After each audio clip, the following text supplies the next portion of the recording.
Audio and John Blake present this unabridged recording of Upstairs and Downstairs, written by Hilda Newman with Tim Tate, narrated by Helen Lloyd. Introduction. The gateway loomed before me, beautiful and soft-seeming in the summer sunlight, but solid and strong, and, from where I sat in the front seat of the little blue van, forbiddingly tall. I glanced at the older man in the driver's seat. He smiled reassuringly, but I felt the butterflies growing more frantic in my stomach. We had been driving for what seemed like an age. From Worcester railway station, we quickly left the town behind, following small and empty country lanes as they wound past fields and dense woodland. I had no idea what direction we were going in. North? South? I couldn't have told you, much less exactly where we were going to end up. We seemed to be travelling mile after mile, ever deeper into the very heart of England. For a young town girl like me, the endless rolling landscape felt alien and somehow frightening. I'd never seen so many fields, so much open country. I pushed myself down lower into the van's seat, thinking of the cosy little cottage I'd left behind me, of my little sister and brother, and of the mum and dad I'd left for the very first time so many hours before. Had I ever even sat in a motor car before? Certainly not alone with a man, and an older man to boot. I'd never been so far away from home, or felt so alone and isolated. With a start, the van slipped under the imposing stone arch and slowly picked up speed along a narrow and winding driveway. Huge swathes of open parkland slipped past, with a wide and sluggish watercourse running through it. Did these people have their own private river? In the distance, I saw stone buildings, some of them looking like the ancient Greek temples I'd seen in school books, scattered randomly across the never-ending acres of the estate. The driveway seemed to go on forever, and then, as we rounded the last bend, I saw it. A huge stone mansion in the middle of the park, bathed in the soft afternoon light. It had two impossibly tall wings on either side of a central entrance, flanked by round pillars, each at least 20 feet tall. A third massive section, almost as big as the others, and clearly a separate courtyard with stables, was joined to the left side of the main building. I had never seen anything so big or so grand in all my 19 years. This, then, was Croom Court. This vast and magnificent house was to be my new place of employment and my new home. I should have felt excited, astonished, or grateful for the chance to live in such a wonderful place. Instead, as the car pulled up on the crunching gravel, I felt as if I'd gone to prison. Chapter 1. Stamford by Gaslight. I am, it is safe to say, old now, though a more polite way of looking at it would be to say that I have seen a lot of history. I arrived in the middle of one world war and served in uniform in the second. 18 governments of all sorts and political colours and 20 different prime ministers have come and gone. I've lived through the reigns of 2.5 kings, more of which later, and was 10 years old before our present queen was born. In a very few years, if both of us are spared, she will send me a telegram to celebrate my 100th birthday. I am, I suppose, a living piece of history. My body, which has grown old and frail, has registered the passing of ages as a fossil captures and preserves its times for generations to come. But my mind, well, that's still as sharp as ever, still able to conjure up the memories and images of an era, more than one perhaps, taught to my great-grandchildren in school history lessons. And so I have a story to tell. And you, readers and listeners, why do you look within? Have you seen Downton Abbey or Upstairs Downstairs and come in search of stories from inside the aristocracy? Good. You shall not be disappointed, for there is much I have to tell you of life with the Earl and Countess of Coventry, one of the oldest and greatest families in the land, and of the lives that played out both above and below stairs at Croom Court, one of the grandest houses in England, set amid the rolling fields of Worcestershire. This, to be sure, is a tale of the gentry and of a leisured existence long since blown away by the coming of a new world. Perhaps, though, you want a little more than this servant's eye view. Perhaps you have a sense that television dramas, all fine and good as they may be, aren't the whole story. Maybe you seek a different tale, one which shows the grit as well as the glamour. If so, you are doubly welcome, for my story is not simply that of a servant in a great house. It is a story both of the times and of its time. It is a story of the rich and powerful, and the ordinary folk who served them. It is the story of a mansion, and oh, what a mansion! But it is also the story of the smaller, meaner homes of ordinary people. Perhaps it will serve to remind us all, where we once came from and how we once lived. And that is important, for if we forget, or if we never knew where we've come from, how will we know who we really are? If we lose touch with our history, rich and poor, grand and humble, how can we feel settled in ourselves? Without our stories, perhaps without my story, we, the people, will lose sight of our country and how we came to be. If the past is another country, its gatekeepers are those who are steadily passing into the night, who have lived and breathed and survived it.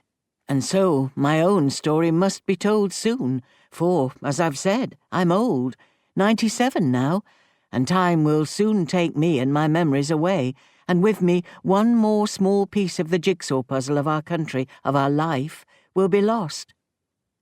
I shall tell you a story that began long, long ago, and of which I am the living proof.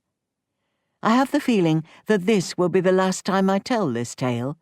So be comfortable, be patient, and if my memory fails sometimes, or plays the tricks that come with and plague advancing years, well then, you will, I hope, forgive an old lady who has much on her mind. From my heart I shall tell you my story, and I shall speak true, and with the kindness, if not the wisdom, that seeps its way into old bones. To begin our story, we must venture not to the rural folds of Worcestershire, nor to a great country house. Our journey begins in a small, quiet town in Lincolnshire, and to be specific, in the close confines of the front room of a tiny red brick cottage in Red Lion Square in Stamford. The year is 1916. Britain has been at war with Germany for 2 long and bloody years. 2 harsh winters and 2 balmy summers have passed since hundreds of thousands of brave young men left their homes for the squalid and blood-flooded trenches of France. Many have already been consumed by the industrialized carnage of Flanders, never to return to till England's fields or labour in its factories. But my father has been lucky. He has not been claimed by the mass slaughter of Mons or Ypres or the Somme, and that August he is about to receive a letter addressed to him care of his regiment somewhere in France. All letters to and from Tommies in France were subject to censorship, a little blue pencil wielded by an unknown official in the War Office in London. Perhaps fearing this, my mother has devised a code of her own to deliver some important news. The cushion has arrived. It does not have a tassel. Quite what the censor must have made of this cryptic message we cannot know, but my father understood it straight away. His first child, me, had been born, and as to the tassel, well, little girls don't have tassels, do they? It can't have been easy for my parents, those first 2 years. Dad away at the front, with the concerns and yearnings that any new father has, added to the daily, often nightly terrors of the First World War. He must too have feared greatly that his number might come up, that he might, as they used to say in the trenches, go west, before he ever had a chance to see or hold me. Perhaps he sometimes wondered whether he would be lucky enough to cop a Blighty, be wounded sufficiently badly to be shipped home. That would at least ensure he lived and would know me, even at the cost of some terrible injury. For Mum, too, those first 2 years of my life must have been terribly difficult. She was a young mother, alone with a new baby in a tiny terraced cottage, and constantly worrying about her husband. It was, I know, a plight endured by thousands of women in those dark times, but we forget, I think, how primitive communication was back then. Mum would have received no news of Dad in the ways we take for granted now.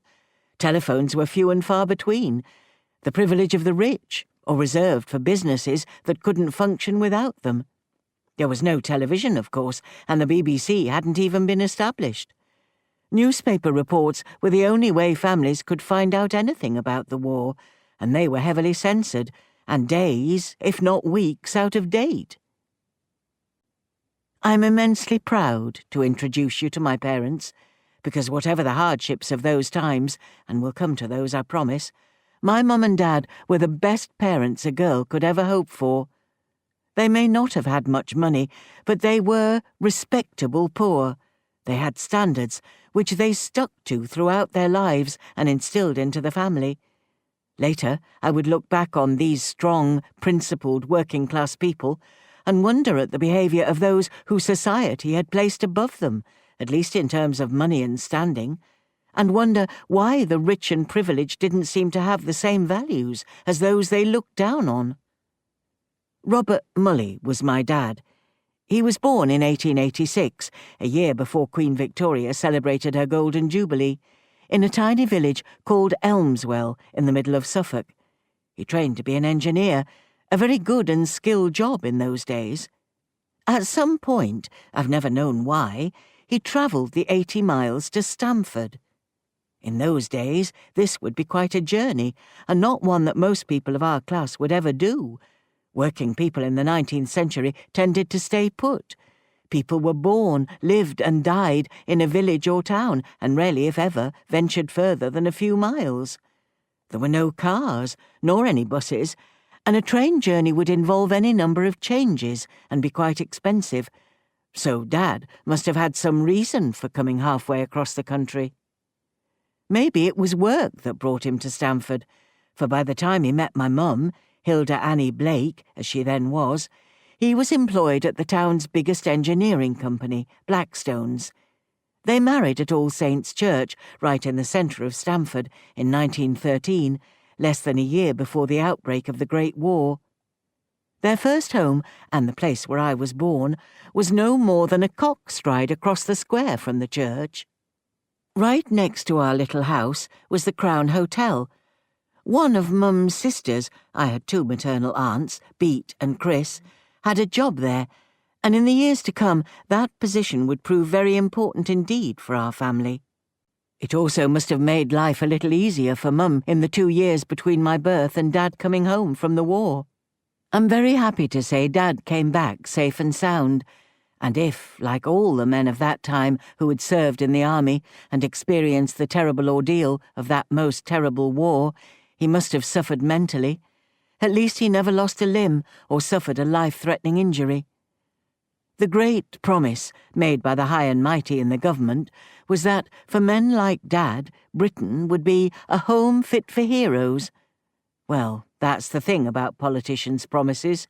It's all jam tomorrow, because when Dad came home, he had no job to go back to at Blackstones, and in those days, no job meant no money. There was precious little in the way of welfare, even for returning war heroes. And anyway, most people who'd any choice in the matter had too much pride to go cap in hand for what they thought of as charity.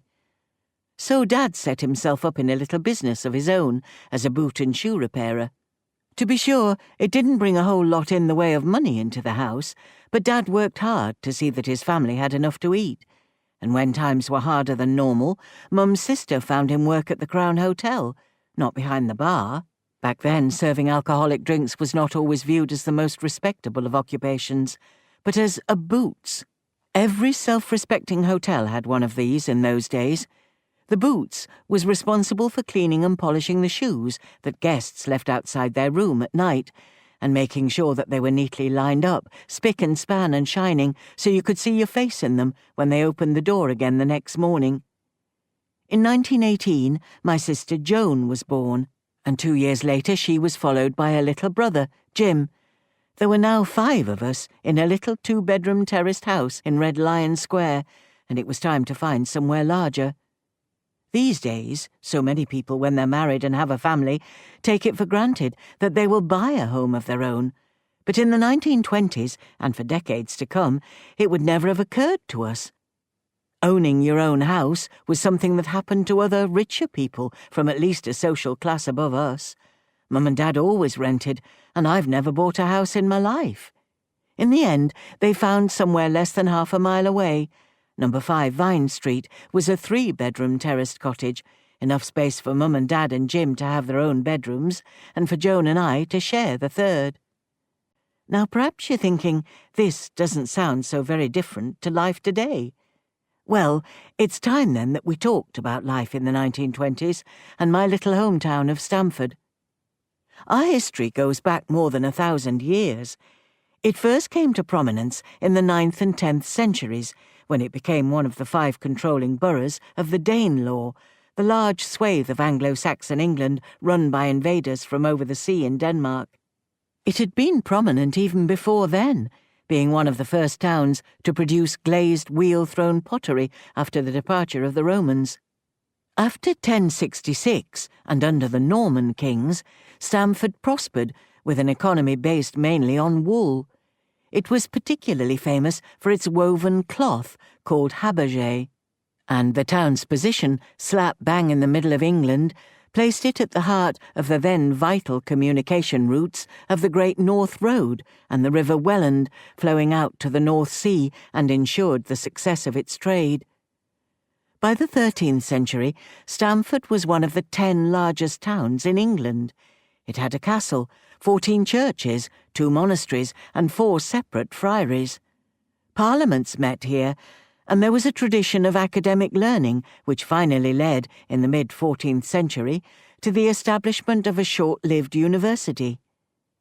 In the 16th century, Stamford was really put on the map when one of the local gentry, William Cecil, became Queen Elizabeth I's Secretary of State.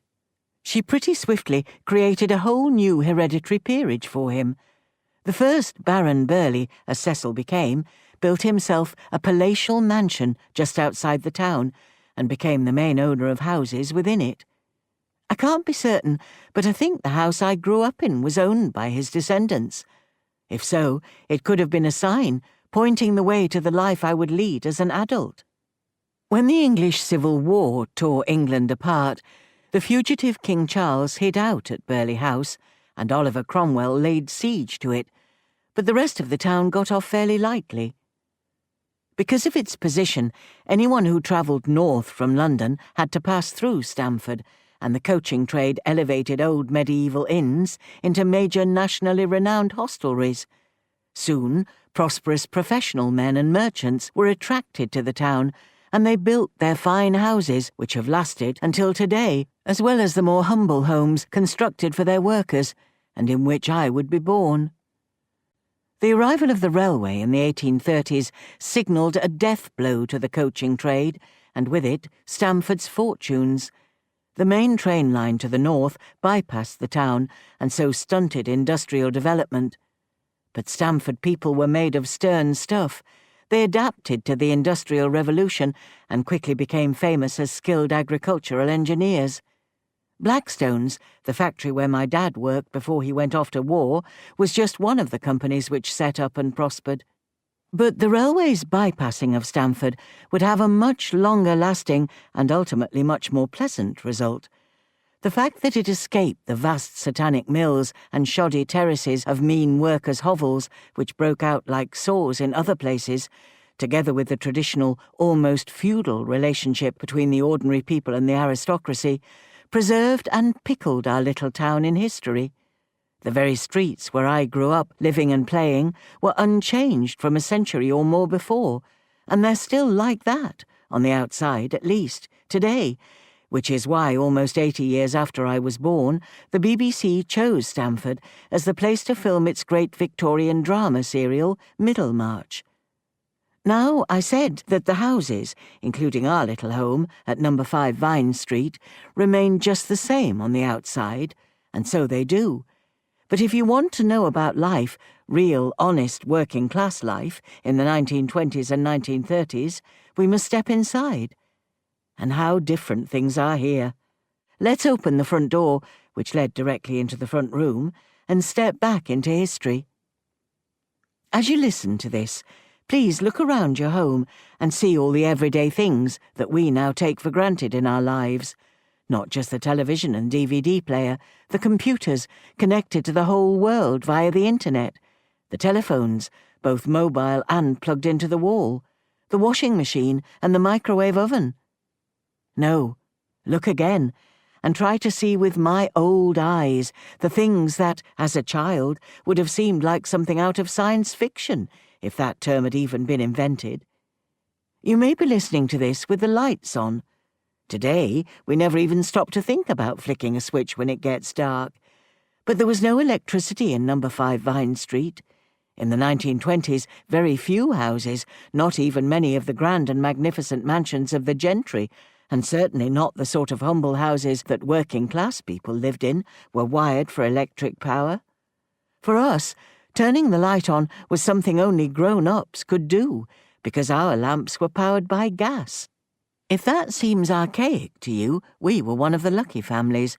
Many, perhaps most people of my class at that time lit their homes with paraffin lamps. And the reason only an adult could turn on the lamps in our house was because you had to be careful with gas. It was piped to the light in copper tubes which stretched up the walls and across the ceiling. A little brass tap regulated the supply. The lamps themselves had a small net bag known as a mantle, made of cotton impregnated with metal. The gas was forced through this and had to be lit with a burning taper. It would make a popping sound when the flame met the gas and gave off a slightly sickly yellow glow. Often as not, the mere act of lighting it, or more often turning the gas off at the tap, would cause a small explosion which blew the mantle into tiny bits. Replacing it meant a trip to the ironmonger's shop and then fiddling about for an age to fit the new one in place.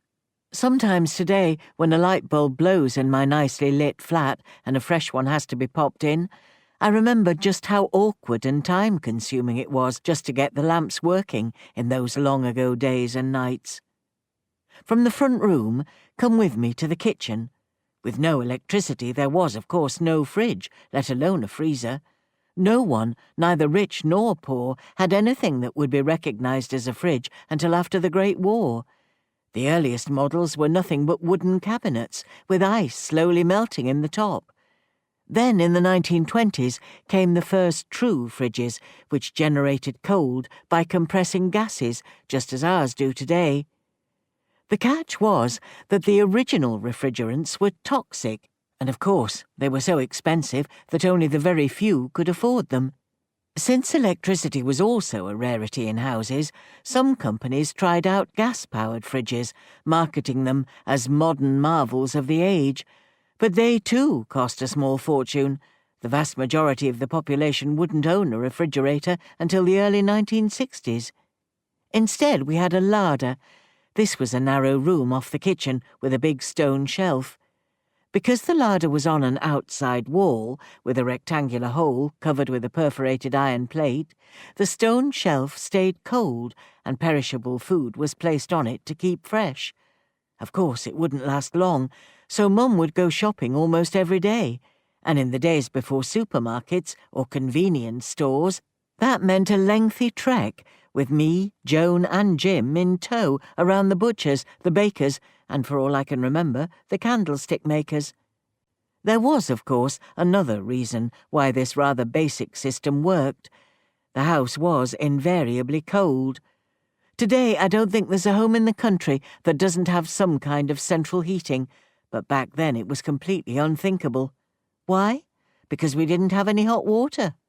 The kitchen sink did have a tap, and in that, unlike many, we were fortunate. but the only way of heating water was in big pans on the copper boiler in the corner of the kitchen, which was heated by a coal fire.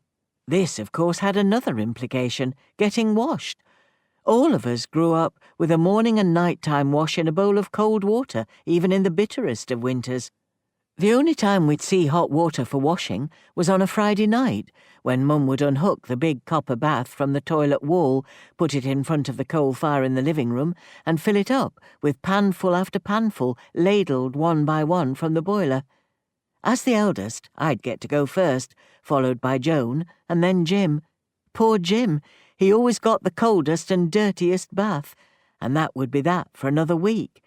Mum would hang the bath back in the toilet, and we'd go back to a quick lick and a promise in cold water, morning and night. Now, the toilet. It possibly won't surprise you to know that this wasn't in the house. At the end of the yard there was a little brick shed, and inside was a very basic loo. Whatever the weather, whatever the time of day, if we needed to go, we'd have to nip out the back door and scuttle into the outside privy. And in winter, we'd definitely scuttle quickly. There was no heating in the toilet. I'm not sure there was even a light. Why would there be when there was no heating in the house itself, other than the coal fire? So we didn't linger longer than was absolutely necessary. In case you think we were unusual or deprived in this, don't. Most of the population of Britain in those days had an outside toilet, and this persisted well into the 1950s. Certainly nobody we knew had a nice warm loo in their house. That was just the way life was back then. But we did have something special in the house, something not many other people in our class had. In the front room, we had a piano. It was one of those old upright ones that you used to see in pubs in those days, and Mum and Dad were keen that I learned to play. From a very young age I was sent to have lessons. In itself, this was a luxury, and I don't know how Mum found the money from her limited weekly housekeeping. Luckily, I took to the piano very well. I was happy to study and practice and take all the exams, so that I ended up as a pretty competent player. That's when Mum and Dad got their reward for all those costly lessons. If anyone came to visit us, I was called on to play. I didn't sing. I was too shy for that, and anyway, Dad had a lovely big voice. I would accompany him as he sang the songs he learned in the army during the war. Good songs they were, filled with the passion that fighting brings, and the yearning for home that comes when you're far away and stuck in some terrible trench in the mud and blood of a Flanders field. Kiss me good night, Sergeant Major, when this lousy war is over, and not forgetting it's a long way to Tipperary. There were good songs, those, with words and tunes that everybody knew, and if Dad didn't sing, I'd perform light classical instrumentals like the Blue Danube Waltz. That was how people entertained themselves back then. There was, of course, no television and no radio. Even when the BBC started regular broadcasts, very few people could afford the price of a wireless. So we made our own entertainment, and it was, to my mind, a good thing. It was something that the whole family did together. That's something I think we've lost in our modern age, with all its instant gratification and technological advances, and I think families are the poorer for it. I'm a big believer in the importance of family life, and it makes me sad to see how much we've lost of the warmth and togetherness that was once the norm for children and their parents. I don't remember having many books in the house as a child, but then families like us wouldn't have been able to afford them. There weren't paperbacks in those days. They didn't come along until much later. And though I did enjoy reading, if I ever wanted a book, it had to come from Stamford's library. This, then, was life for the Mully family in our little home in Vine Street in the 1920s. We lived simply as people of our class did, and there was a pattern to the week which never varied. Monday was washing day. Mum would scrub the clothes in the kitchen sink. The washing machine was a relatively new invention. The first motor-driven wringer washers, as they were known, had only arrived in 1911, and they were far too expensive for ordinary folk. On top of which they were powered by electricity, and who had that in their houses in the 1920s? No one that we knew. Friday was the day when everyone ate fish. It's one of the oldest traditions in this country, in the world, in fact, dating back many hundreds of years to when Catholics were required to abstain from meat on that day. I don't suppose that in our modern multi-faith or even secular country many people even remember the tradition, much less stick to it. But when I was growing up, no matter what branch of Christianity you came from, and we weren't Catholic, people all over England followed the practice almost without thinking. In any event, if we'd ever paused to think about it, there would have been nothing odd about abstaining from meat on a Friday. For a working-class family like ours, meat was pretty much reserved for Sunday. The Sunday roast was a great family tradition up and down the land, and for very many people it would be the one and only day when meat was eaten. If you were lucky, there might be enough left over to serve up in a variety of inventive ways for the man of the house on a Monday. But for me, the real treat wasn't any leftover scraps from the roast itself, it was the dripping. Does anyone still eat bread and dripping, I wonder?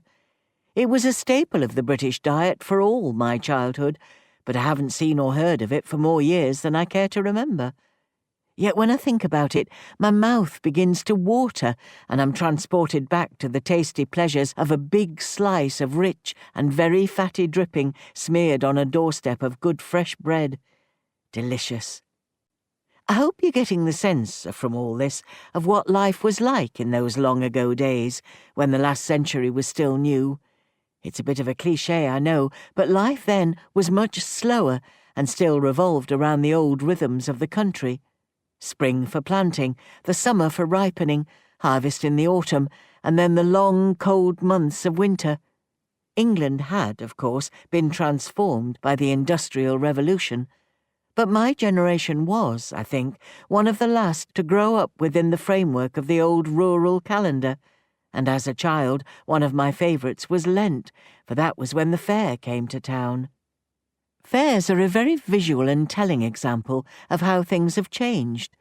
Today, I know, fairs still travel the land and people still flock to them, but they are brash, noisome affairs today. In my childhood there were no fancy fairground rides, alive with flashing lights and pounding pop music.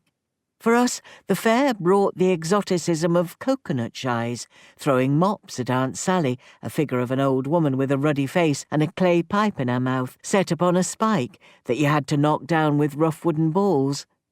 But my favourite of all was the carousel, a huge steam-driven merry-go-round with gaily coloured horses. It was the nearest I ever got to riding a real horse, and I loved it. There was another reason that we lived much more by the restrictions of the seasons then. Very few places had much in the way of street lighting, and when darkness fell, most people knew that it made sense to be indoors. Today, we take well-lit streets for granted, but in 1920s Stamford, what few lampposts existed were topped with gas lamps. These gave out a slightly eerie, flickering yellow-green glow, which created pools of sickly light along the pavement.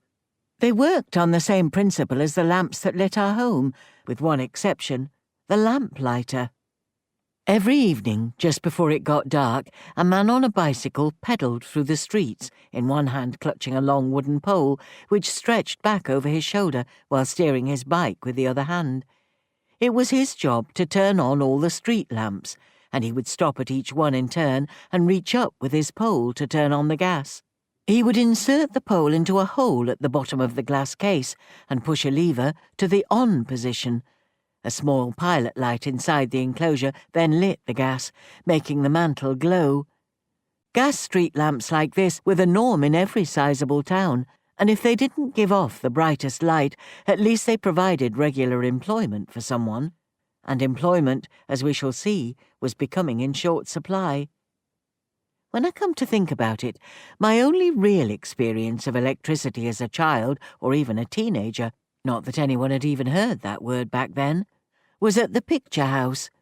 Going to the Flicks, and Stamford had 3 kinemas all doing good business, was the closest we came to the big world outside our quiet little existence, a tantalising glimpse of how people very different to us lived their lives. I suppose the film industry must have been very young then, and the pictures we saw would seem laughably primitive to a modern audience. There weren't even talkies until I was 11 years old, when Warner Brothers released The Jazz Singer in 1927, the first movie with a soundtrack, and even this was only in parts of the film. The standard fare was relatively short black and white melodramas with on-screen captions instead of dialogue. It's all light years away from today's Hollywood output, but to me it was a window to a glittering, exciting new world. Little did I dream that in a few short years I would find myself in the very heart of somewhere much, much more glamorous. Chapter 2. Scandal and Renaissance. The projector whirs and clicks, the screen flickers into life. A caption, curly black and white script, against a backdrop of pillars and statues appears. 60 years of happiness. Earl and Countess of Coventry celebrate their diamond wedding facilitated by tenantry and relatives. A very old man, a shiny top hat above a round, smiling face covered in huge white whiskers, emerges from a great mansion house. His wife, in the full skirts and corsetry of the Edwardian age, and a clergyman in a long white cassock. Carefully and with much huffing and puffing, he is seated on a wooden chair in front of the imposing front entrance. Cut to a small army of men and women clad in domestic uniforms and plainly the servants of the house. The clergyman presents the old man with a scroll or paper of some kind. The kindly-looking old gentleman is the 9th Earl of Coventry. The great house is Croom Court in the rolling heartlands of Worcestershire, the place that will, though I don't yet know it, become my home. The film itself was a Pathé newsreel from 1925. In those days, before television news bulletins, picture houses up and down the country would screen a silent 10-minute newsreel before the showing of the main picture.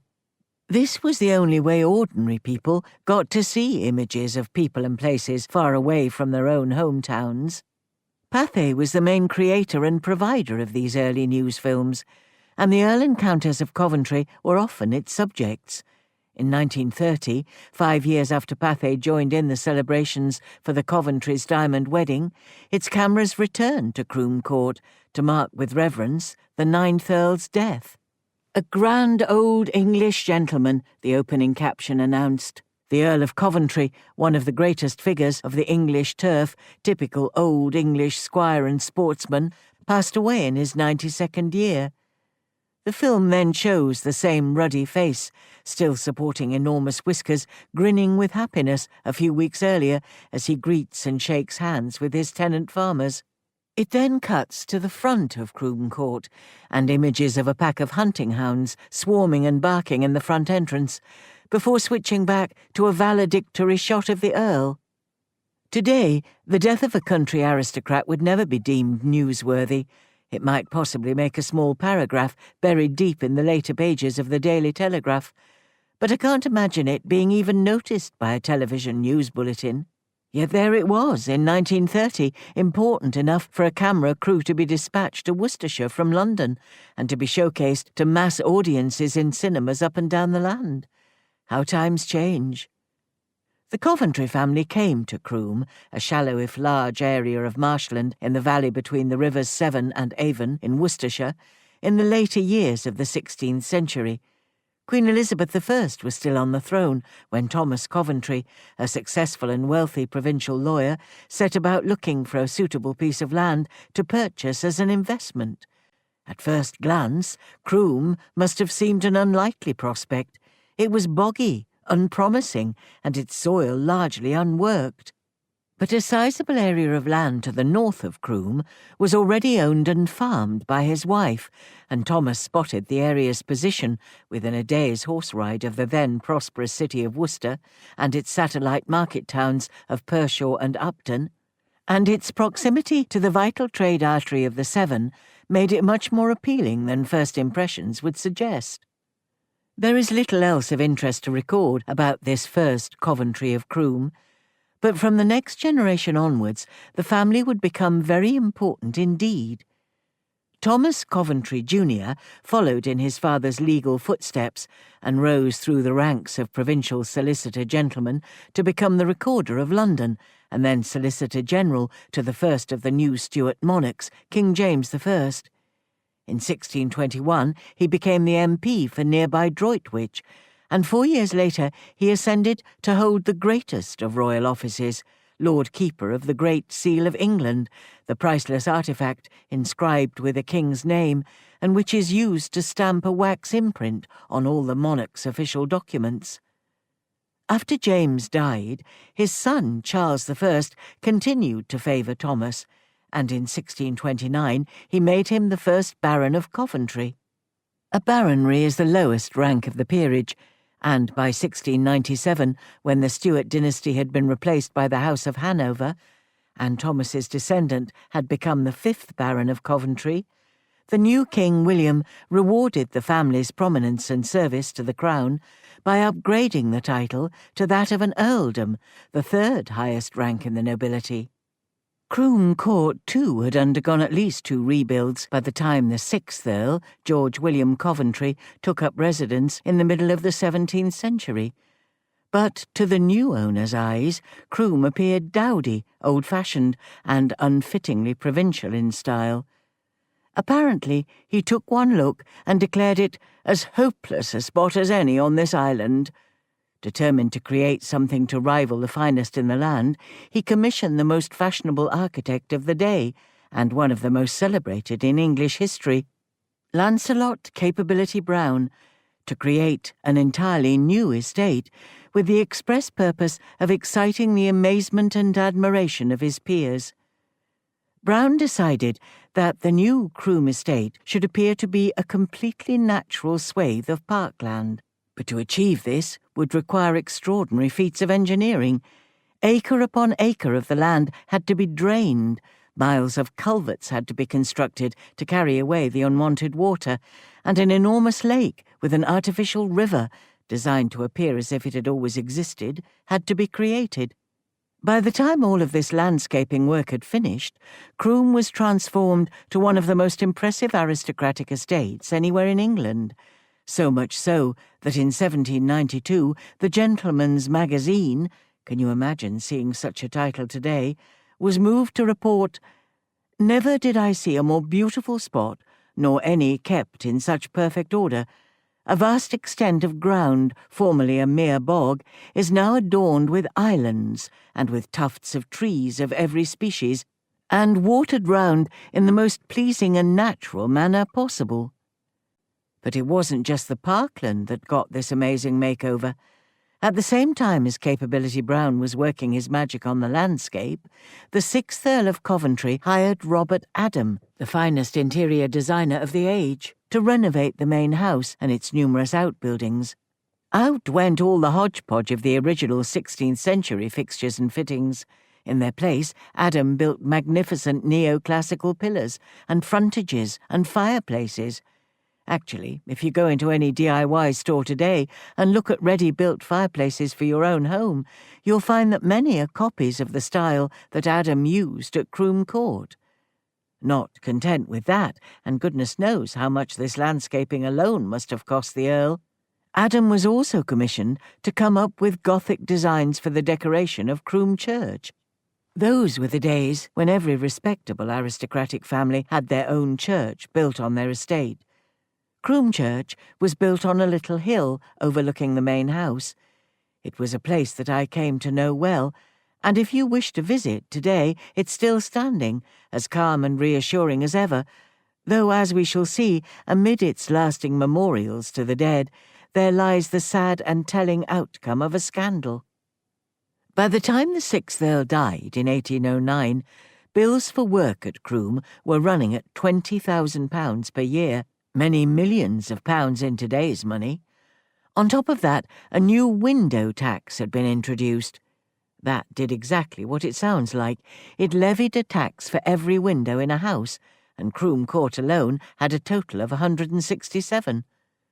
The cost of running the estate, let alone making any more improvements, was rising dramatically.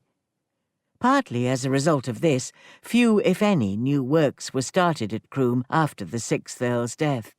His descendants were, in any event, happy to enjoy the magnificent house, pleasure gardens and estate, just as he had created them. But such tranquillity as Croom offered was not reflected in the family's fortunes. Throughout the 19th century, the Coventrys fought amongst themselves, suffered tragic accidents and bankruptcies, and generally behaved in a way that my own ordinary working-class family would have viewed with shame and disgust. The 6th Earl loathed his eldest son, who carried the hereditary title Viscount Deerhurst, and banned him from Croom Court for much of his adult life. Deerhurst was, from all accounts, rather fast. He eloped to Scotland with his lady-love, thus causing a scandal that his father would never forgive. The 6th Earl also effectively disinherited his youngest son for apparently falling in love with and marrying a lowly woman who was probably a servant at Croom. He died in obscurity and poverty, estranged from his family and all their privilege. By the time Viscount Deerhurst came to his inheritance, he was 51 years old and had been blinded in a riding accident while out hunting with King George III. Apparently the Viscount was a thoroughly impetuous man. He'd already managed to shoot himself in the leg and had forced his poor mount to jump a difficult 5-bar gate.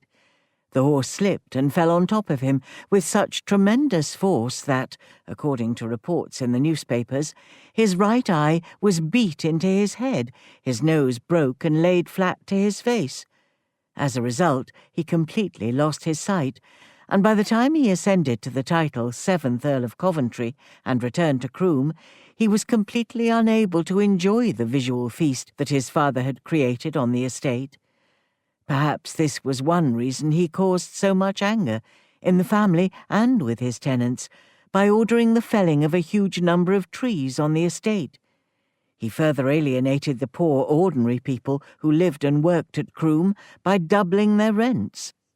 The other parts of the Coventry family spent much of the early and middle years of Queen Victoria's reign mired in scandal.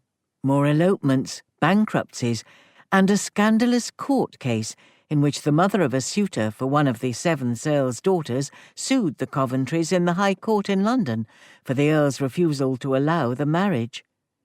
Meanwhile, his son, styled Lord Deerhurst, and the future 8th Earl, had carried on the family tradition of a dissolute early life before eloping to Scotland with his paramour, Lady Mary Beauclerc, a descendant of King Charles II and Nell Gwyn. She appears to have been just as wild and irresponsible as her husband, having not one but 2 affairs shortly after their marriage, both with the future Earl's own brothers. He promptly had a nervous breakdown, followed by Lady Mary embarking on yet another adulterous affair with one Colonel Sanders of Lea Bridge in Kent. Sanders decided to blackmail Deerhurst over his wife's philandering, a situation made even worse when Lady Mary gave birth to an illegitimate child. The upshot of all this was a very public divorce, something truly scandalous in Victorian times. In the 19th century, husbands and wives were expected to stand by each other in public, whatever either of them got up to in private. Divorces did happen, but it's certainly true that they were essentially reserved for the knobs and snobs. Certainly no one of my family's class would ever have entertained the thought of divorce because of the very real social stigma that came with it. I suppose the very fact of being an aristocrat somehow insulated the gentry from this stigma. The 8th Earl then developed a very odd reputation for meanness. Newspapers of the day had already decided he was fair game for satire and ridicule, and they reported gleefully that he bought all his clothes from second-hand shops and claimed that he dined with his tenants, the poor farm workers on the estate, 6 days out of 7.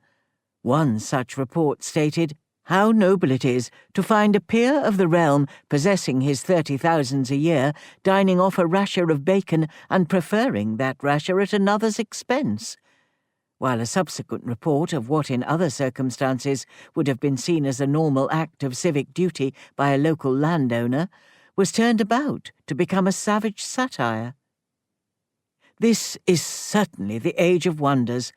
It is said that the leopard cannot change its spots, but we must now believe the contrary. Dinner was lately held at Tewkesbury among the new corporation, and we are told that the Earl of Coventry kindly presented the venison. Are we to believe that he presented the venison fee gratis and all for nothing? Is it likely, we ask, that this man, the meanest of the mean among the aristocracy, would give away a haunch of venison when he will not allow any one of his own brothers, relatives, or acquaintances, for friends he cannot have, to take away a single head of game from the grounds on which it is shot? The presenting of venison by Lord Coventry is about as liberal and gratifying as the presenting of a bill by one determined to sue you, if it be not paid. The Earl sought solace from this public ridicule in a string of completely unsuitable, and in their own way, scandalous affairs, including a number of local working-class women and an opera singer. These liaisons produced a number of illegitimate children, with resulting demands for large sums of money to ensure their upkeep and education. The chaotic state of his personal life was reflected in a series of wills. He tore the first one to pieces in 1836, made a second 4 years later in which he left most of his wealth to his housekeeper, and a third one bequeathed an annuity to a mysterious Fanny Brunton, of whom his family had no knowledge whatsoever. The 8th Earl's life was blighted with conflict, public ridicule, and personal tragedy. His eldest son, who was heir to the Coventry title, had been publicly labelled a simpleton and lived a somewhat dissolute and wasteful life before being shot in the eye in a bizarre hunting accident in 1836. 2 years later he attended a party held by Queen Victoria, caught a severe cold, and died within weeks, thus predeceasing his father. It would not be the last time that the heir to the Coventry name passed away before inheriting. The upshot of all this was that when the 8th Earl finally died in 1843, still being lampooned in the press and abused in Parliament, his successor was just 5 years old. It really wasn't an auspicious start, and anyone looking on from outside would have viewed the succession as just the latest twist in what had become a very public soap opera. But the 9th Earl, that kindly old bewhiskered gentleman we saw in the Pathé newsreels at the start of this chapter, was to be the saving of the Coventry family. He would restore its good name, if not its fortunes, and once again earn for the earldom the respect of rich and poor alike, which is probably just as well, because if he hadn't, I can't imagine my father would have allowed me to take employment at Croom Court. Born in 1838, George William Coventry had been brought up on the Sizingcote estate in Gloucestershire, but he visited Croom Court regularly and was determined to restore it and the family name to its former glory. He would be the first Earl in many generations to take seriously the responsibilities that came with being one of the leading aristocratic families in England, as well as reaping its rewards. Because he was an only child when the 8th Earl died, the estate was looked after by his great-uncle, but when the law allowed him to come into his inheritance, it was 21 before a man became legally an adult in those days, he set about his task with gusto. The Coventrys had once been one of the most respectable families in the land, with a great tradition of public service. The 9th Earl became in fairly quick succession the elected president of the MCC, the Marylebone Cricket Club, the foremost sporting organisation in England, a member of the Privy Council, which advised Queen Victoria on the exercise of her royal prerogative, and captain and gold stick of the Corps of Gentlemen-at-Arms, which is less formally known as the monarch's bodyguard. On top of all that, he was Lord Lieutenant of Worcestershire and a colonel in the Worcestershire Regiment. He also restored 2 other family traditions. He became a Justice of the Peace and served as chairman of the Worcestershire County Quarter Sessions, as court schedules were known back then, and he re-established the Coventry family link with hunting, serving Her Majesty as Master of the Queen's Buckhounds and Master of the newly formed North Cotswold Hunt. It was this involvement with fox hunting that would later play a leading role in the relationship between his family and me. But as well as all this public service and polishing up of the family name amid the rich and powerful gentry, the 9th Earl also began repairing the damage his predecessors had done in relations with the ordinary working-class people who worked for him and lived on the estate. I've always been a strong believer in two things, family and community. The ninth Earl appears to have shared my commitment. Community in particular was very important to him and his family, and they threw themselves wholeheartedly into many local causes. One great tradition that he and his wife Blanche began was an act of great kindness, which marked the beginning of the Christmas festivities at Croom, and one which carried on during my time there. On Christmas Eve every year, the Earl and his wife handed out gifts of beef and bread to all the tenants and their children.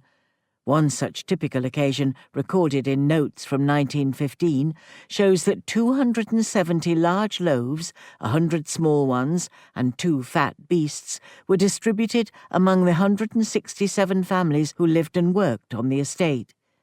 Now, that may not sound like much to you, but in those long-ago days, such generosity from an earl to his subjects, as I suppose we must call them, was pretty much unheard of, and in years to come it would prove a vital lifeline when times grew hard all over England.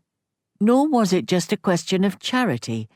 Lord Coventry also saw that his tenants needed help in earning enough money for themselves, and so he established a jam and pickle factory in a former industrial building a few miles away near Pershore railway station. This enabled his tenants to sell their produce at fair market prices, thereby saving the cost of railway carriage and the risk of sending large consignments of perishable goods on long journeys. According to his diary, the factory cost £700 to build, the equivalent today of around £150,000, and processed fruit from more than 60,000 strawberry plants, raspberry canes, and currant bushes from the Croom estate. I suppose in these cynical days, people might look on all of this and denounce the Earl as a rich paternalistic landowner spreading a few crumbs from his lavish table on the poor and hard done by. But it wasn't like that back then, and I have every reason to believe that the great tradition of Coventry benevolence that he re-established was genuine and came from his heart. On the day he came into his inheritance, the Earl promised that he was ardently attached to the country, and should be pleased to spend my days in the midst of an affectionate tenantry. And it seems that his tenants did genuinely love and respect him for his diligence in restoring honour to Croom Court. And what times and glamour they must have seen!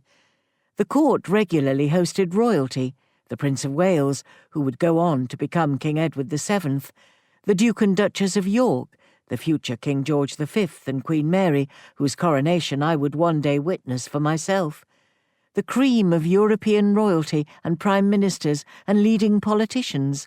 All of them came to house parties and country weekends in the great mansion at Croom. The complement of servants then, the staff I would one day join, was enormous. 40 men and women, some of them really no more than children, since the lowliest servants, the hall boy and the steward's room boy, went into service at the age of 14. It was a mark of just how grand and important Croom Court was in the hierarchy of English aristocratic life. Most great houses of the time employed no more than 15 servants, but Croom was one of the greatest of the great, and no expense was spared in ensuring that the Coventry family were waited on hand and foot. As well as the wages this paid, wages which were hard won and desperately needed in the grim years that followed the Great War, the ninth Earl was determined that his servants should be the best looked after in the land, and so he began a number of improvements to the house, improvements for which I would become deeply grateful in the years to come. Do you remember I said that electricity was something of a rarity in those days? Like even the most humble houses, like my parents' little terraced cottage in Stamford, Croom Court was largely lit by gas. But gradually electric lighting was fitted in the family's quarters and in the great reception rooms on the ground floor. Although electric lights weren't installed in the servants' bedrooms or beneath stairs, where most of them worked, the electrification of the house would soon bring enormous benefits to my working day. He also commissioned a vast new furnace, fueled by coke, which would provide hot water, and, as a by-product, pump out gas to fire the remaining lights. In part, this was born of financial necessity. The ninth Earl checked his books and discovered that in 1 year alone, Croom Court had consumed 290 tons of more expensive coal, and in part to ensure that everyone who lived in the great house, whether servant or master, would have access to hot water. But the generosity and forward planning which characterized the ninth Earl's life were under threat. Although the parade of lavish house parties continued, and although the traditions of helping the tenants with handouts carried on, by the end of the Great War, cracks had begun to appear in the life of the Coventry family, and the estate itself had begun to struggle for survival. It seems to me, when I look back, that bad luck, or was it bad behaviour, always seemed to dog the Coventrys. Just as the ninth Earl's predecessors had as often as not been wastrels and attracted scandal and public opprobrium in generous measure, his eldest son was to continue the tradition. George William, Viscount Deerhurst, had been born in 1865. After the traditional aristocratic schooling at Eton, he went up to Cambridge. But the academic life bored him, and he devoted his time at university to gambling and shooting. For the next few years he led a dissolute life, and only an appointment as aide-de-camp to the Governor of Victoria in Australia avoided unpleasantness with a notorious bookmaker. But even on the other side of the world he couldn't live up to expectations of respectability, and he got himself caught up in the great Australian gold rush, until he caught a dangerous fever and had to return home to England. A brief and unsuccessful career as a stockbroker on the London Exchange was followed by a new outbreak of gold rush fever, this time in South Africa. Armed with a rifle for hunting game and a shovel for prospecting, he swaggered his way across the Cape until his deeply unimpressed father summoned him home again to Croom. The country life obviously bored him, though, and he was soon back in London and back to his wastrel ways. He ran up huge gambling debts, owing the then vast sum of £17,000, the equivalent of more than £3 million today, to a moneylender. In 1890, Lord Deerhurst was declared bankrupt.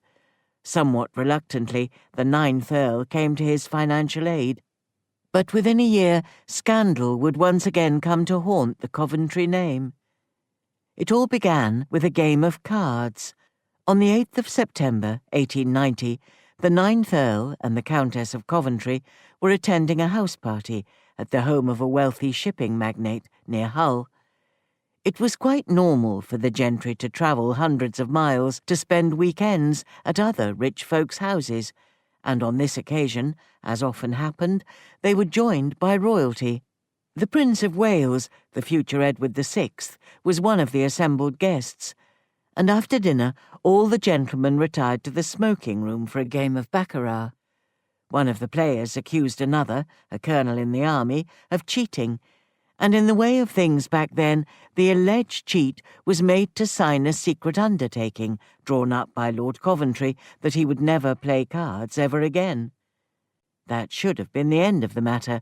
But the story leaked out to the newspapers, probably because the Prince of Wales was involved, and the colonel was dismissed from the army. Facing financial and social ruin, he sued all the gentlemen present, including the Prince and the Earl of Coventry, for libel. The case ended up in the High Court in London, with both Edward and Lord Coventry forced to give evidence on oath. Today, perhaps, such a case would attract little attention and no real damage would be done. But back then, it caused a storm of scandal, and following on from Lord Deerhurst's very public bankruptcy, once again dragged the Coventry name through the mud. Nor were relations inside the family any better. One of the great rooms at Croom Court, one that I would come to know well, and where the future Countess of Coventry would teach me a new skill, was the tapestry room. Its walls were hung with the most gorgeous, huge cloths of green damask, and the matching sofa and chairs were worth a small fortune. As the cost of maintaining Croom Court and the estate grew and grew, annual expenditure on drainage for the parkland topped £1,000, a whopping £200,000 today. The Earl decided he had to part with some of its assets. The contents of the tapestry room were catalogued and sold off to a French collector for £50,000, a handy 10 million today. But the Earl's son was furious. The dissolute Lord Deerhurst was outraged that what he regarded as part of his inheritance should be so snatched away from him. After lengthy and acrimonious negotiations, which would drag on until 1920, Deerhurst was allocated £5,000 from the money, with the balance to be invested for the benefit of the Coventry family, in other words, for him. All of this was once again played out ignominiously in public. I sometimes wonder if my parents ever saw the reports of these scandals. Dad was a traditional working man, not particularly political, but Labour, if anything, and he read the traditional working man's newspaper, the Daily Mirror. It must have covered the various unfolding embarrassments, but I don't recall anyone ever talking about them in our little home. Then again, times were different back then. Somehow the rules were different for rich and poor. We may have had little money, but we were, and were expected to be respectable. No dissolute lifestyle. I doubt we would have recognised the word, for us.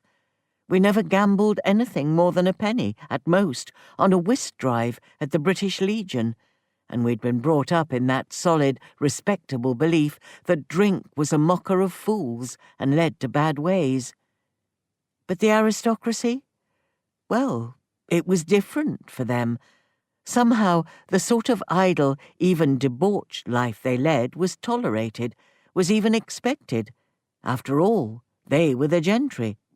All in all, if Dad ever read about the scandals, he either dismissed them or didn't associate them with the family I was about to join and the life I was about to live.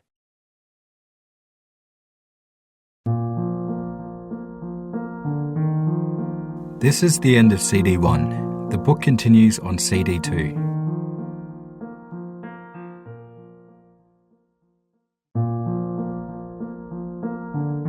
CD 2.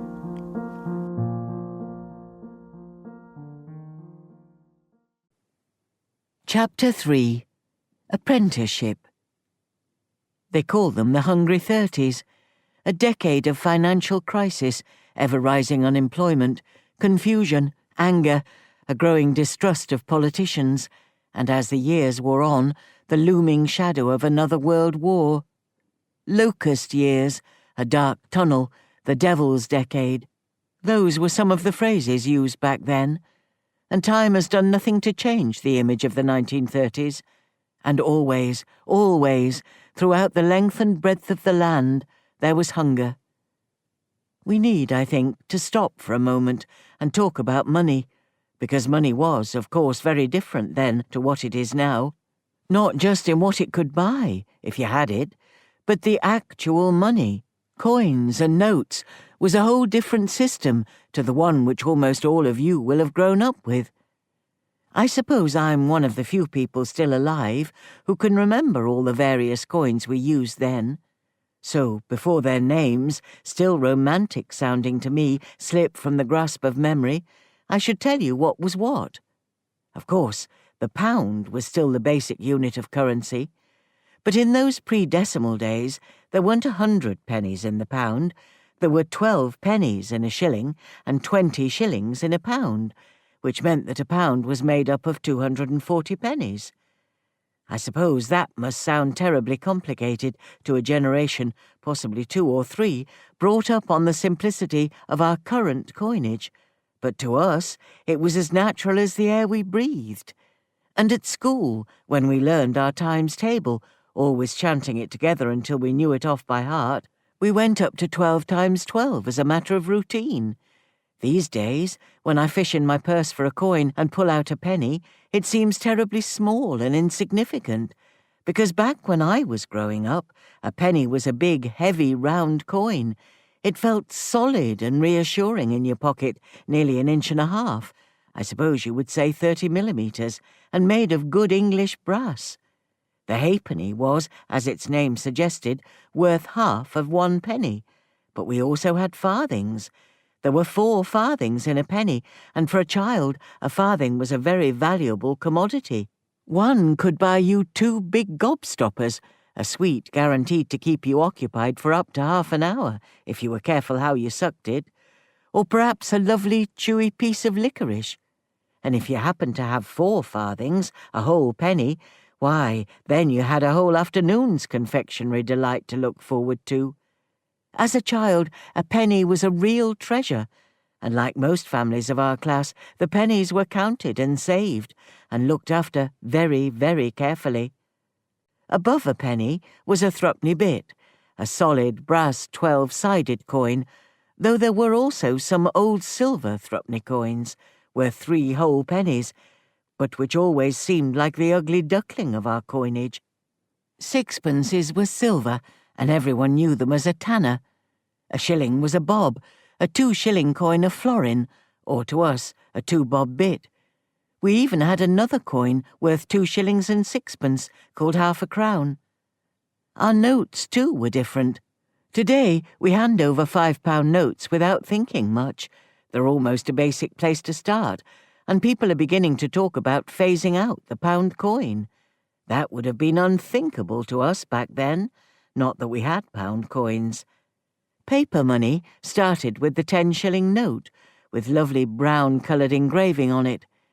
Pound notes were green, and at least until the middle of the decade, £5 notes were big white sheets of what felt like parchment.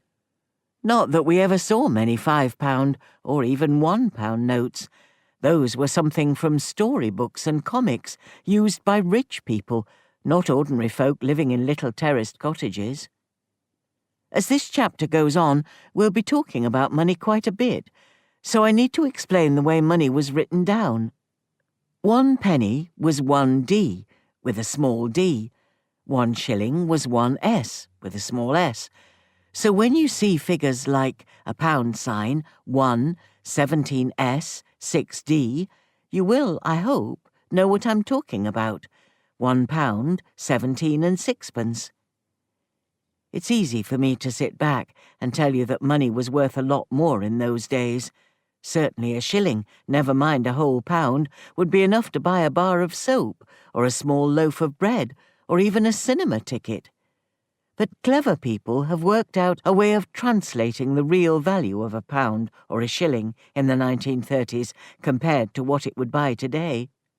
There are, in fact, a whole set of different answers, depending on what is used as the yardstick.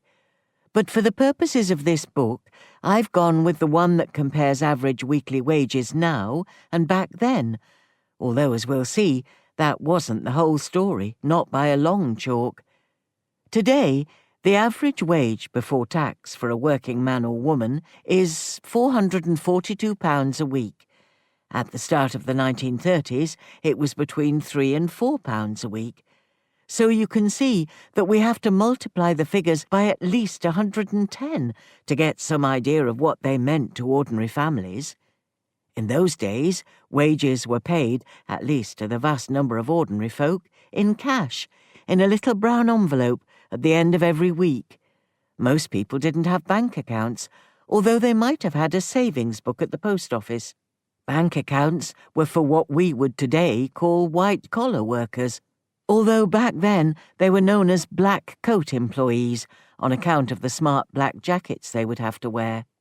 When the weekly wage came into the home, it was routinely handed over by the man of the house to his wife, although for the less respectable families, and respectability was the big class divide in working families, some of it might have gone missing in the pub by the time the man rolled home on a Friday night. For good, honest, decent families, as we thought of ourselves, the woman would open the envelope and often divide up the wages into separate tins, one each for rent, food, gas, coal, and so on, all the bills that would have to be paid, again in cash, mostly on a weekly basis. One of the wife's jobs was to run the weekly housekeeping budget. often scrimping and saving on one or other of the tins to ensure that the most pressing bills would be paid on time. There were no credit cards, of course, but many families existed on tick, credit at the local shop, or purchases of clothing from catalogue firms on the basis of a few pennies or a shilling a week. Neither a lender nor a borrower bee was, in respectable homes, something of a watchword. For many households, and mine was one of them, there was a strict separation of duties between man and wife. It was the man's role to go out to work and bring home enough to support the whole family. A woman's work was largely in the home, and what work it was. The fire grate or the oven might be black-leaded every week to keep it immaculate and respectably shiny. The front step had to be scrubbed with a brush and a bar of soap. If your front step wasn't spotless, neighbours would know that the family living inside was on the slide. The weekly washing was a laborious and time-consuming chore, with a peggy stick to stir the clothes in a big bucket of soapy water and a wooden washboard to scrub them. There was no electricity, so ironing had to be done with a heavy piece of cast iron heated up on the coal fire. Baking day was generally a Wednesday, again using a big old coal or gas-fired stove. I don't know anyone today who regularly bakes their own bread. Everyone seems to go to the supermarket and buy it pre-sliced as well as ready-made. But back then, most wives and mothers would never dream of buying a loaf. Not only was it an expensive luxury, and believe me, we didn't have the money for those, but it was just another of the things expected of the woman of the house. Children were expected to help too. All of us in the Mully household went to the local school in Stamford, but we were expected to help with the bed-making and the cleaning and generally make Mum's life a little easier. Around 6 p.m. was the woman's one bit of rest in those days. Often as not, and even in respectable families like ours, the man might go to the pub for a half-pint of mild. Bitter was more expensive, and a whole pint meant a celebration. And his wife might get to put her feet up after a hard day's labour in the house. That was how working-class life had always been. Generation after generation knew its place and knew its duties, and where in the fabric of family life the men and the women fitted in. But by the start of the 1930s, something had come along to change this traditional balance. In fact, to knock it out of kilter forevermore. Unemployment. People today talk about unemployment and the state of the economy, and rightly so. But the 1930s were much more terrible than what Britain has been going through in the past few years. I was 13 and still at school when the decade began, and I saw for myself how bad things were for ordinary people. When you see films or television programs today set in the 1920s, they tend, like Upstairs, Downstairs and Downton Abbey, to show life from the point of view of the rich and privileged. So we get the impression of that decade as one of glitz and excitement, the jazz age with its flappers and fancy frocks. But the financial troubles, which would make the 1930s a time of fear, terror even, in which people literally didn't have enough money to feed themselves, let alone keep a roof over their heads, began in that so-called decade of glamour. The 1929 American stock market crash set off global economic shockwaves. British exports, already falling in the 1920s, fell by half again, and as a result, people were put out of work on a mass scale. Unemployment rose to 3 million, and for them the prospect was truly bleak. You see, we didn't have then the welfare state to catch and support people who lost their jobs. There was a basic system of what was called unemployment insurance. When you had a job, you paid in a few shillings a week, so that if, or when, you got turfed out, you got something to keep you and your family going. But even that was pitifully small, no more than £1.17. And as the crisis worsened and the government got less and less money coming into the scheme, these already pitiful benefits were cut by 10%. Does that sound a lot? It should do, because people were already struggling to pay their rent, which could often be as much as 40% of their regular income, never mind what they got when they lost their jobs, let alone buy food or put money aside for the gas bill. An official report of the time said that a man and his wife and 2 children needed to spend 19 shillings and 9 pence each, and every week, just to buy enough food to stop them starving. That would leave just 17 shillings and 3 to pay the rent, at least 15 shillings a week, and all the other bare necessities of life. What made it all even worse was that, as more and more people were laid off, a strict and cruel means test was introduced. In order to qualify for welfare handouts, an unemployed worker had to apply to the local Public Assistance Committee. These were just one step up from the old Victorian Poor Law Relief, the system that resulted in desperate men, women and children being put into workhouses. And it was really only a very small step. The committees, made up of the great and the good, put the workers' finances through a rigorous investigation before they could qualify for benefit.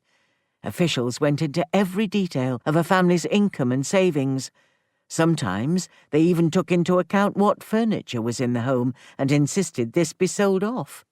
The mean-spirited intrusiveness of the means test and the insensitive manner of officials who carried it out was a terrible blight on people's lives.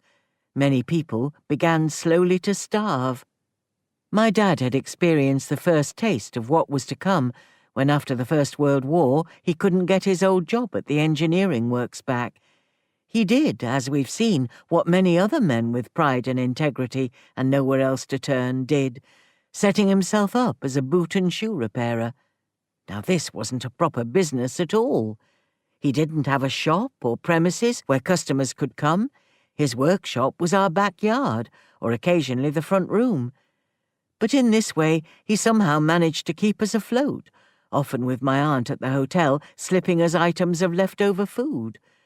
I don't know to this day how he did it, but he took pride in being resourceful, and he insisted on a smart turnout, no backsliding for Dad, with his shoes polished to a gleaming shine every morning.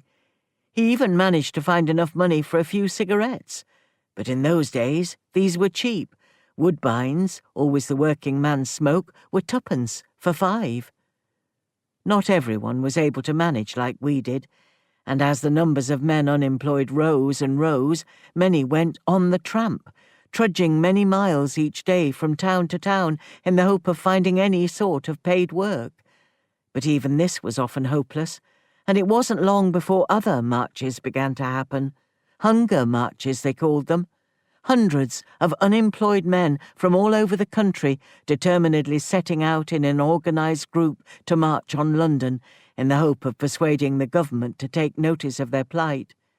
More than one of them, for there were many, came through Stamford. They processed, a long, disciplined snake of men with hollow faces, and some carrying banners, through the main street. At lunchtime they stopped outside the Crown Hotel, and somehow food was found for them, given free, in acknowledgement, I suppose, that there but for the grace of God could be our own menfolk. Still, we were the lucky ones in all this.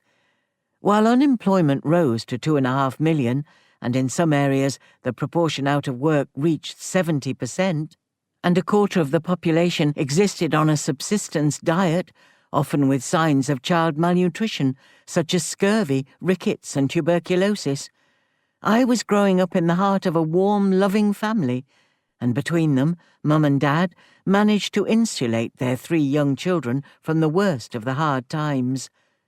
Money was, of course, very scarce, so when we weren't at school or helping around the house, we tended to make use of such free entertainment as we could. I had always loved swimming, and in those days it was perfectly normal for children to be allowed to go out and play in the river. The River Welland begins more than 100 miles away in Northamptonshire and flows sluggishly northeastwards to the Wash on the edge of East Anglia. The Romans had used it to transport food between their settlements, and it has been part of Stamford's character ever since. Growing up, Mum and Dad would send us off, sometimes with a sandwich packed in greaseproof paper, to swim in one of the shallower parts of its course. I loved it, Feeling the cool, fresh water on my skin was so much better than a trip to the municipal baths. And in those days, Stamford felt as safe can be for a youngster. What was more, it was completely free. But one day, all this changed. It wasn't a day that I went swimming, but we heard about it soon enough. Edith, a school friend of mine, just about the same age as me, had somehow got out of her depth, or caught her foot in the reeds, and drowned, there, in our safe, lovely old river. Well, that was enough for Dad. He put his foot down straight away and told all of us that we'd made our last trip to the Welland. Looking back, I can, of course, see his point, although it was rare for Dad to be so stern with us. Mum was the one who wore the trousers in our house, and everything had to be done exactly as she wanted. Even to this day, when I have carers coming in to help me, I still remake the bed after they've gone, because it wouldn't live up to Mum's exacting standards. Dad, though, was a softy, a gentle, kind man who rarely, if ever, raised his voice. Perhaps that's what made his instruction that the river was now out of bounds all the more forceful. But at the time, I think I must have felt a confusing mixture of sorrow at my friend's death, fear for what we had all escaped, and sadness that we'd no longer be able to enjoy one of our few cost-free pleasures. My sister Joan and I carried on swimming every day, but we had to go to the freezing cold outdoor municipal pool from that moment on. By this time I was 14, and I knew that my school days were coming to an end. In those days, children, at least children from ordinary families, went to primary school until the age of 13, then on to what we would call a secondary school today, for just 12 months.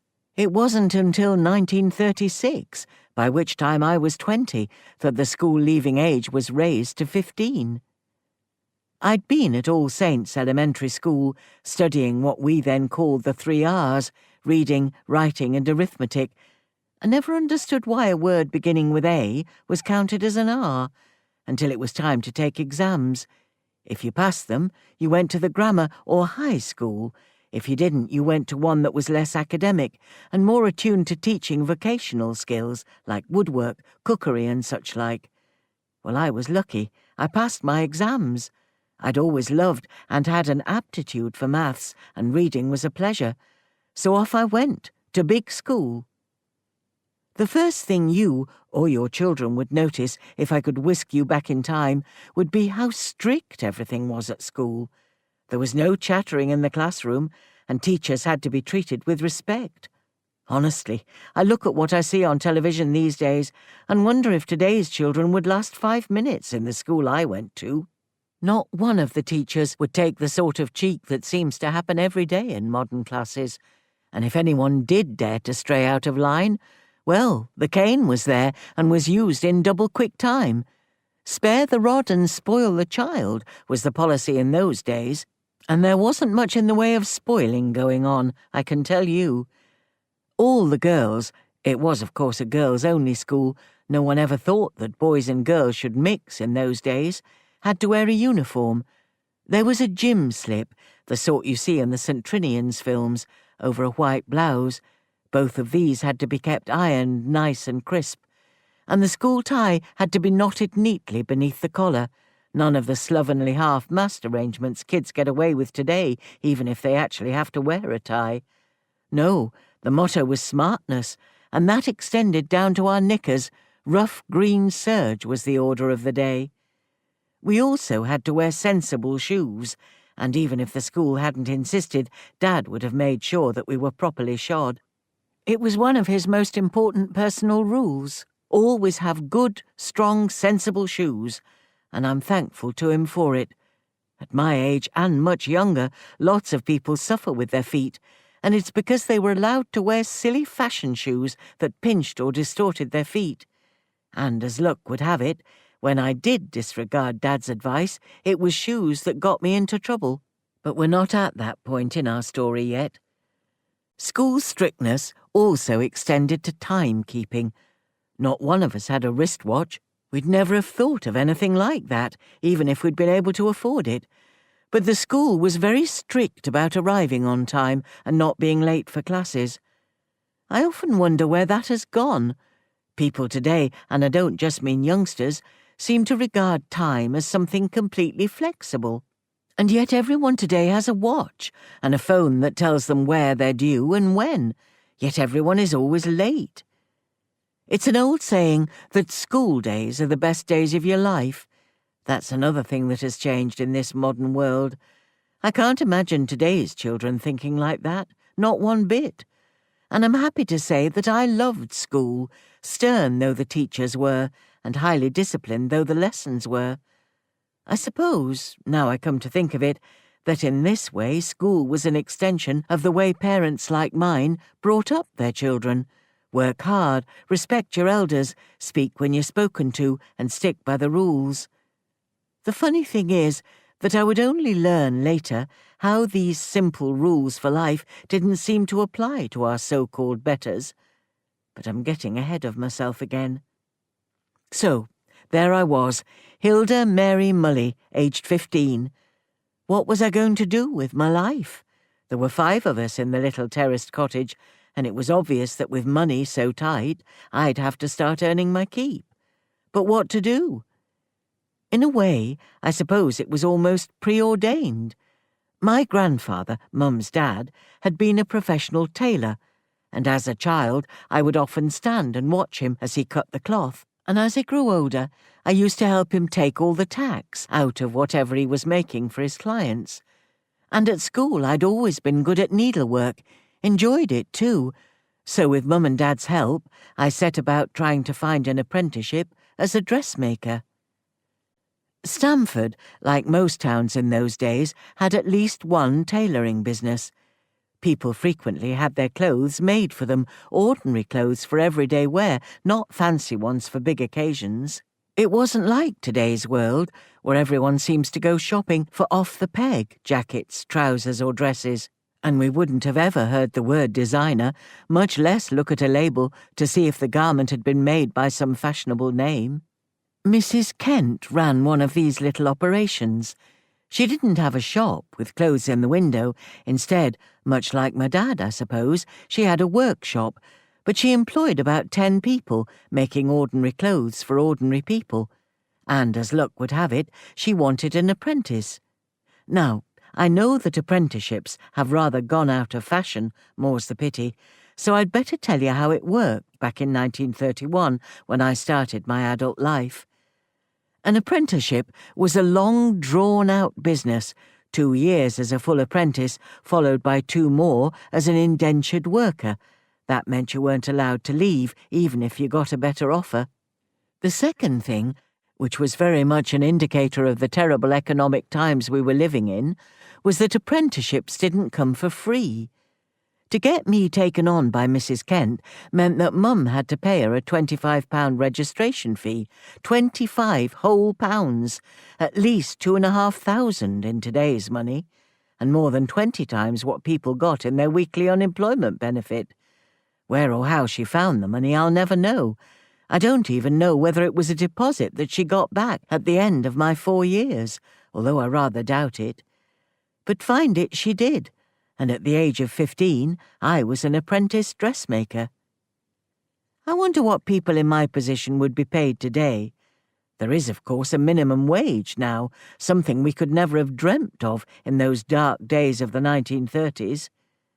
Well, I can tell you what my weekly pay was, 1 shilling a week. Think about that for a moment and compare it to what you earned in your first job, or what your children earn today. 1 shilling, 12 old pennies, not enough to buy a whole loaf of bread.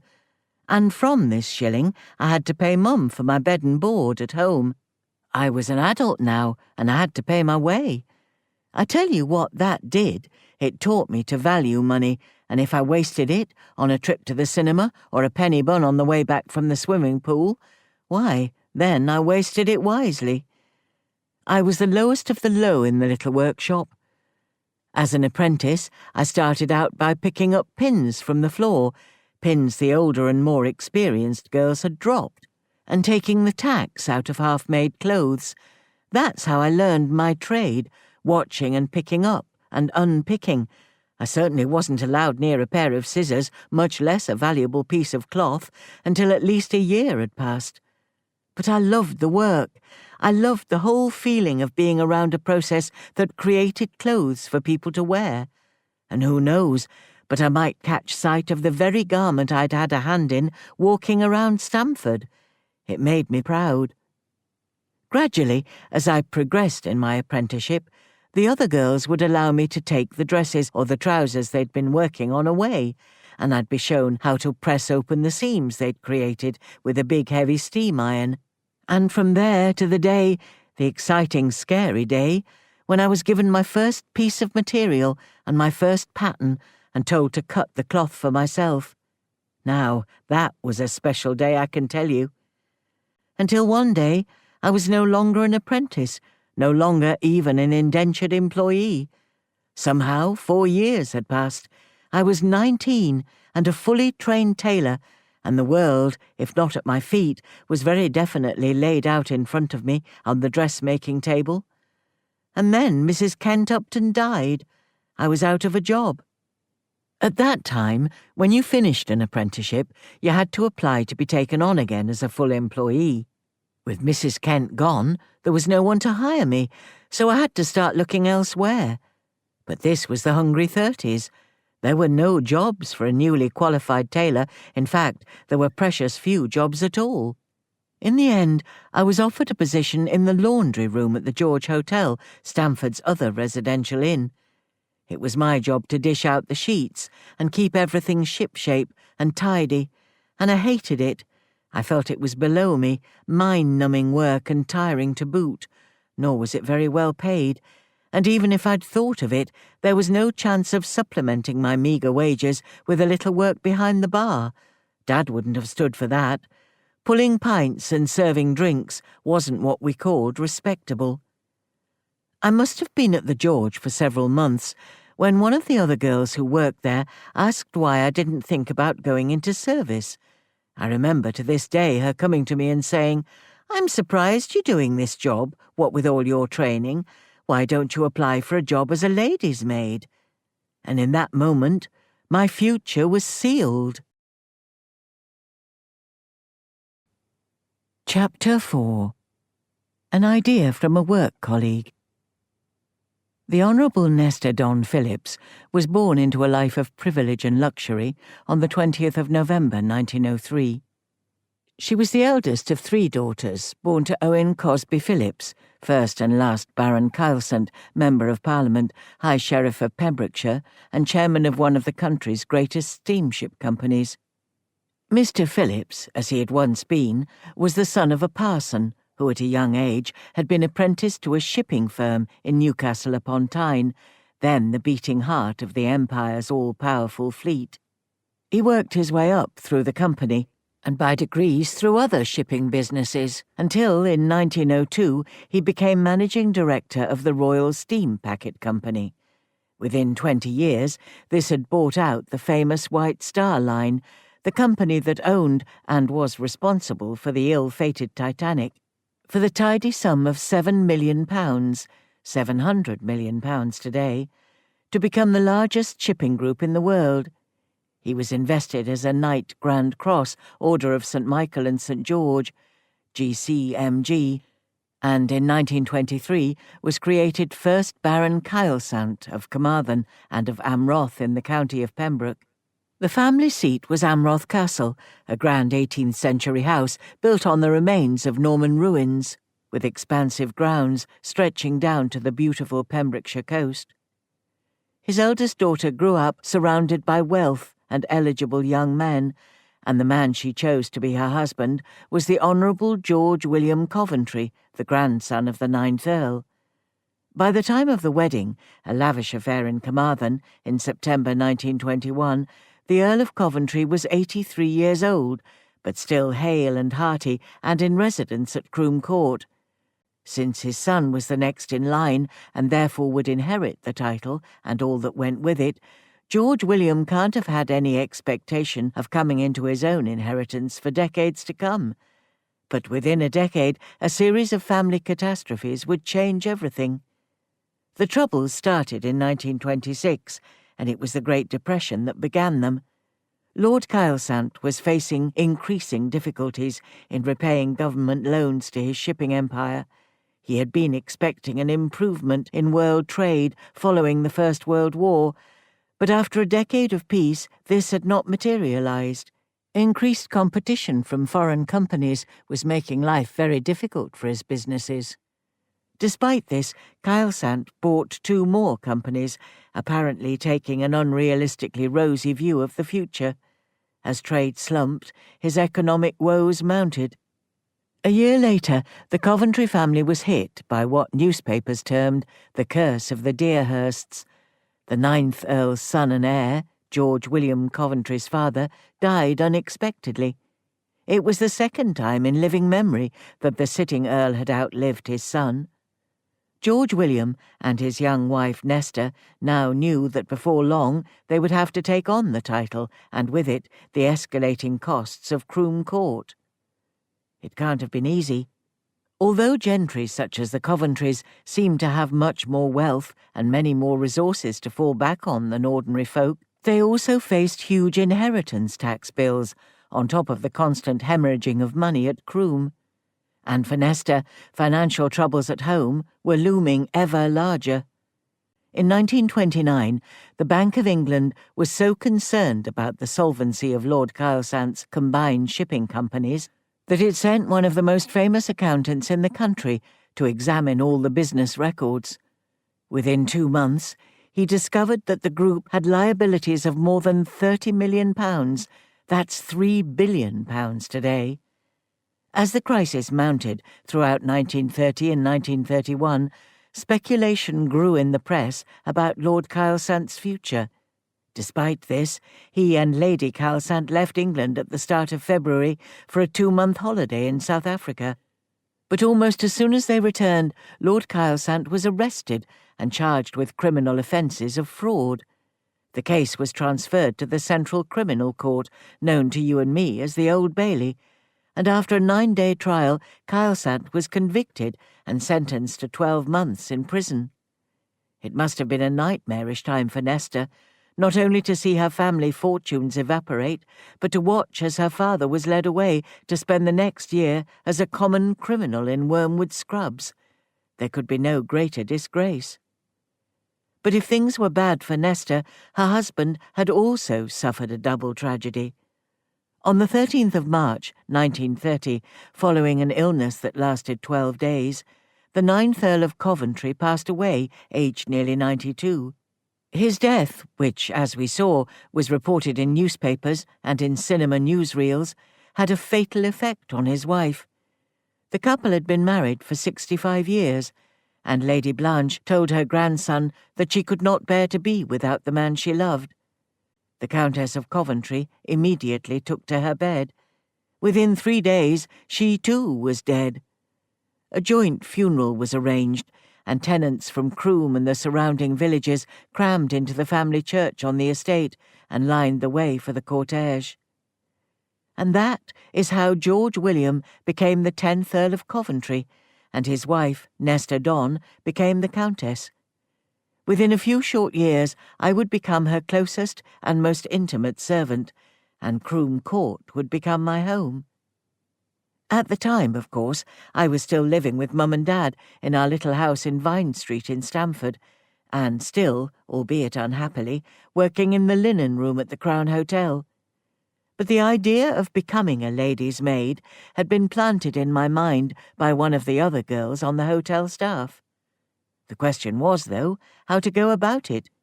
How did an ordinary girl like me find out about possible openings with the gentry? I was sure I would be up to the job, if only I could find a way in. The first thing to do was to talk to my Aunt Beat. Not only was she my godmother, but she had once been in service herself. We were a close family, and particularly during the years that Dad had been away on the Western Front, my aunts had helped Mum greatly, so that she'd come to trust their advice. When I sat down with Aunt Beat, she was enthusiastic about my idea. She could see a whole different world opening up for me, a world away from little old Stamford, and I think a route into a settled and comfortable life which would be less prone to the buffeting of the economic ill winds that were sweeping the country. But when we talked to Dad, he was vehemently against it. He was very far from convinced about service as a suitable life for his daughter, and was very worried about the prospect of me leaving home. Maybe that sounds a little strange to modern ears. After all, I was 19, and today no one thinks twice about young people of that age setting out to forge their own future. But in 1935, not only was 19 2 years under the legal age at which a child became an adult, but I think we all grew up much more slowly. A 19-year-old girl like me was, back then, nowhere near as worldly wise as someone of a similar age today. Of course, we were much less exposed to the world then. There was no television, no internet. No one we knew even had a telephone. The upside of this was that families were much, much closer. The downside is that, for girls in particular, parents were very much more protective. I'd had first-hand experience of this. As the eldest, I was the first to start going out of an evening. In addition to trips to the cinema, I loved dancing. The assembly rooms in Stamford put on dances every week, proper dances, with a proper orchestra of 10 or more musicians. They would play all the popular dances of the 1920s and 30s, the Charleston, the Foxtrot, and if it was a particularly racy orchestra, daring crazes like the tango and the black bottom. My favourite was always the waltz, a much more serene affair and suitably seemly for Dad's daughter. I'd started to go to the assembly rooms when I was 15, handing over a hard-won threepenny bit for the entrance fee.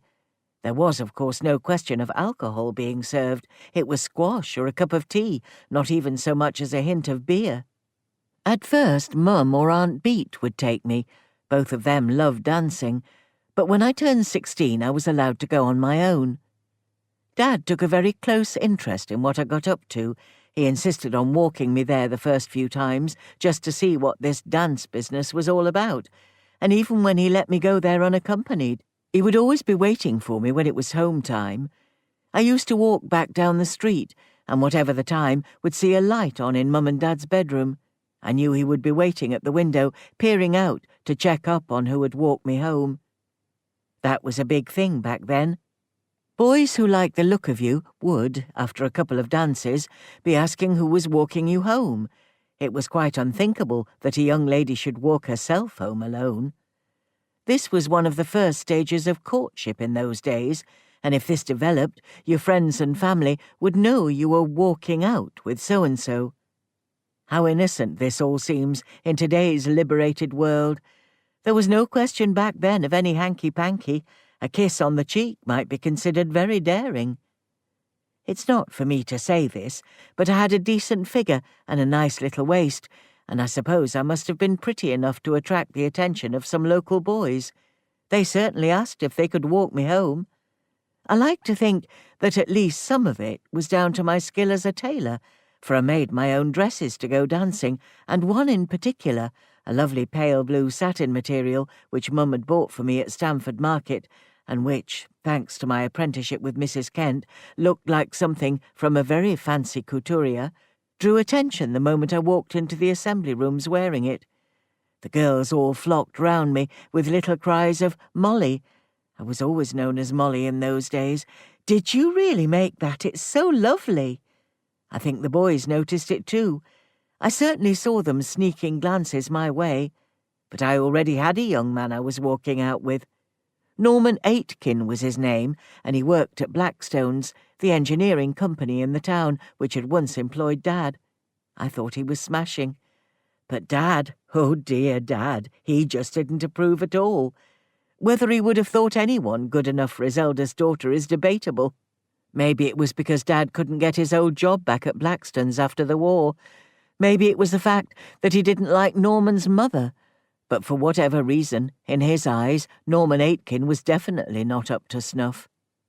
Although I'd been allowed to go to dances on my own for some months by the time Norman and I started courting, once Dad knew we were walking out, there was nothing for it but that I had to have a chaperone. If Norman and I went anywhere together, my little brother Jim was sent out to find us and make sure Norman behaved himself on the way home. So all in all, Dad was never going to welcome the idea of his darling daughter leaving home and going into service miles away. Don't forget that once I'd gone, he knew there would be little or no chance of coming to see me. We didn't have a car. No one from our class of people could even dream of running one, let alone paying the £175 even a basic one would cost. If that sounds terribly little money for a car, don't forget to multiply it by 100 to work out the modern equivalent. Could you afford to splash out £17,500 if you were in our position today? Of course, car prices have come down in relative terms since then, but in 1935 motoring was still very much in its infancy, and the purchase price of even a little Austin or a Morris reflected that. Nor were there any buses in Stamford.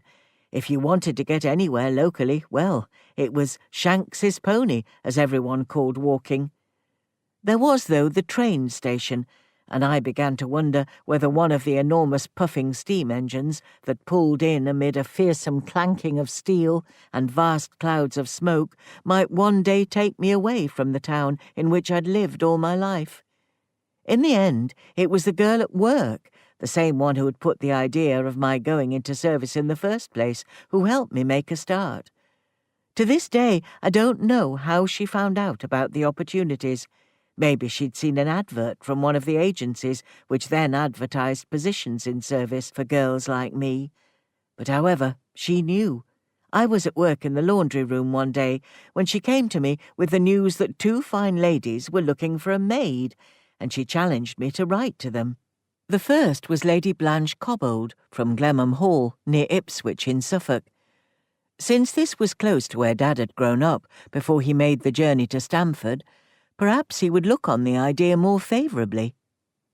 Lady Cobbold was, in fact, the daughter of the 9th Duke of Cavendish and one of the most illustrious women in the country. She'd been born and raised at the family estate at Chatsworth. She was married to a brave and dashing soldier who'd been wounded in the Great War and had 2 young daughters. It certainly seemed like a very promising opening. The other was Nesta, Countess of Coventry. I knew nothing about her at the time, and Worcestershire, where she lived at Croom Court, seemed an awful long way away. Nonetheless, I resolved to write to both the Countess and Lady Cobbold, inquiring about a position as their lady's maid. I don't know what I would have done if both had replied. Quite probably I would have preferred to go to Suffolk, given Dad's connections with the county. But as it happened, it was Lady Coventry who sent me a handwritten note inviting me to come for an interview. First, though, there was the little question of getting Dad's permission. He was quite adamantly opposed to the whole scheme, and since it was so rare for Dad really to put his foot down, I knew that I would need allies. Fortunately, Mum and my aunts were both on my side. Together, we slowly won Dad over, and I was granted his blessing to go for the interview. The funny thing is that however much I try, I can't remember a thing about it. You might put that down to my age, but I'm convinced it was nerves. I'd never been outside Stamford, and my interview was in Worcester, miles and miles away, and as far as I was concerned, a big city. I couldn't tell you how I got there, nor what was said by the Countess, much less what I said to her. But somehow or other, I must have done well enough, for a few days later, a letter arrived at Vine Street, addressed to me in a firm handwriting style. Her ladyship was pleased to accept me for the position of her lady's maid. Well, what an excitement there was in our little house. Everything that I owned, not that there was much, needed to be packed into a little cardboard suitcase. I would need suitable clothes. Out came the sewing machine, and strong, sensible shoes. Even though it was summertime, because I was going to a grand mansion, I would also need a hat. Women and men always wore hats to go anywhere in those days, and gloves. I'd also need the fare for my journey, which wasn't to be sneezed at in our frugal household. Above all, I'd have to find out how to get there, and this journey I do remember clearly.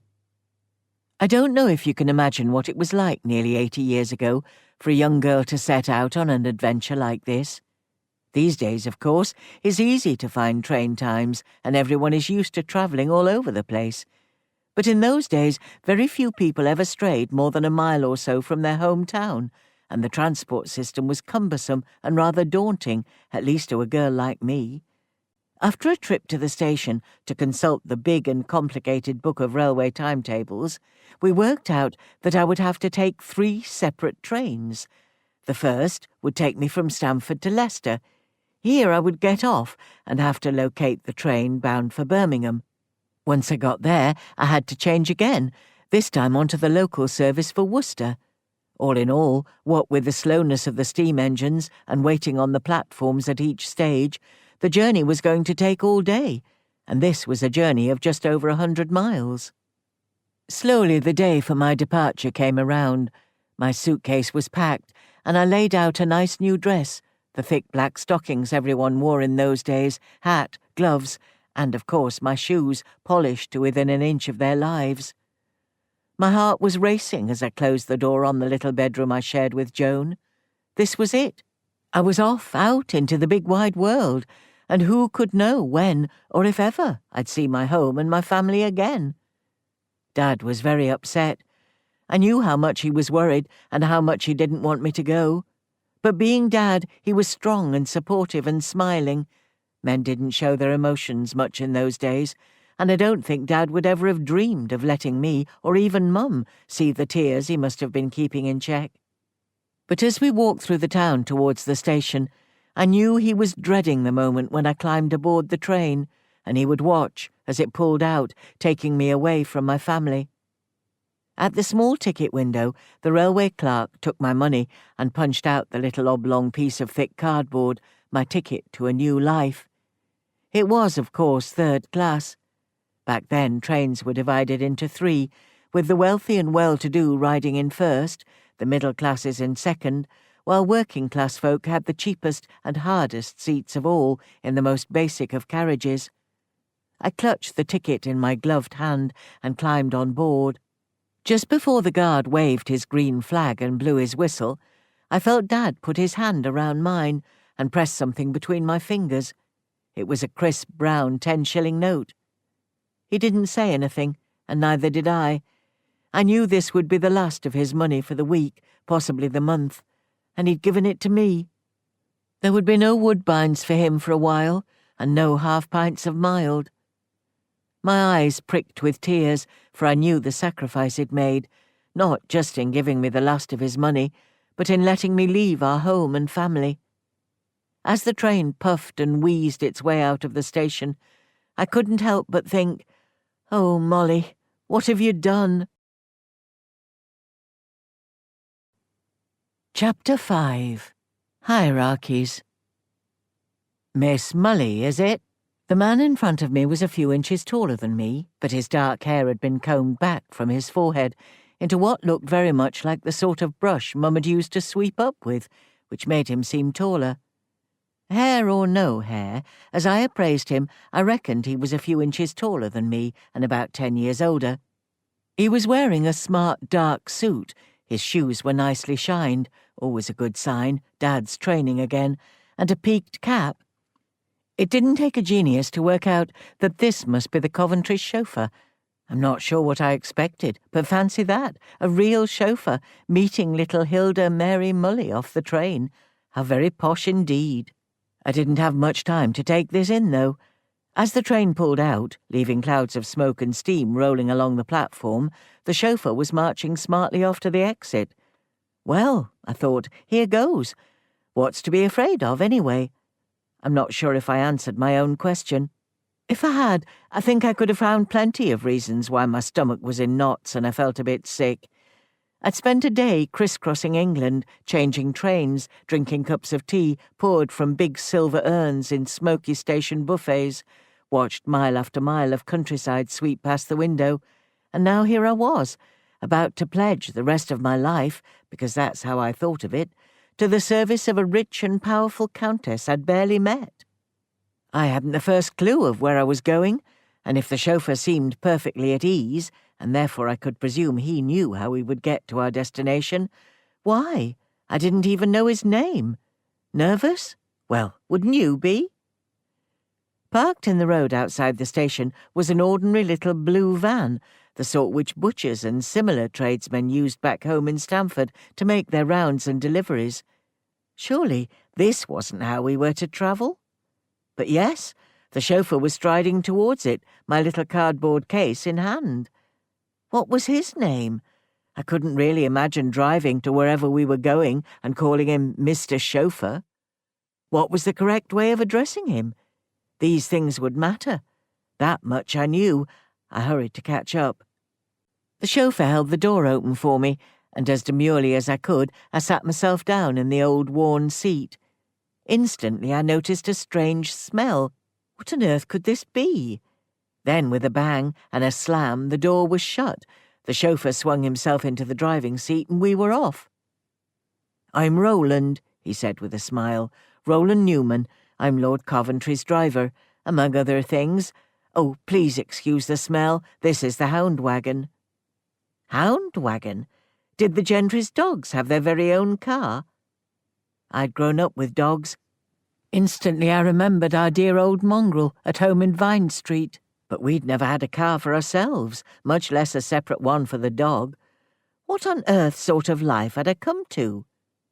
Roland didn't seem to think anything of it, though, so I sat quietly, pulling myself as tightly down into the seat as possible as the little van grumbled its way out of Worcester and on into the countryside. Miles and miles of it. Fields ripened to the harvest, as we used to sing at church back home. Corn, wheat, and something else I didn't recognize at all. "Those are harp fields," Roland informed me. "This part of Worcestershire is famous for its harps. We grow the best for the best beer in England." Since I'd never drunk beer, alcohol wasn't really part of Mully family life, I had no answer to this. I tucked it away in the back of my mind, a new piece of information for my new life. This was certainly going to be an education. The journey seemed to take forever, although I suppose it can't have been much more than an hour. We seemed to be going ever deeper into the countryside, with only the occasional small village giving any indication that people actually lived here.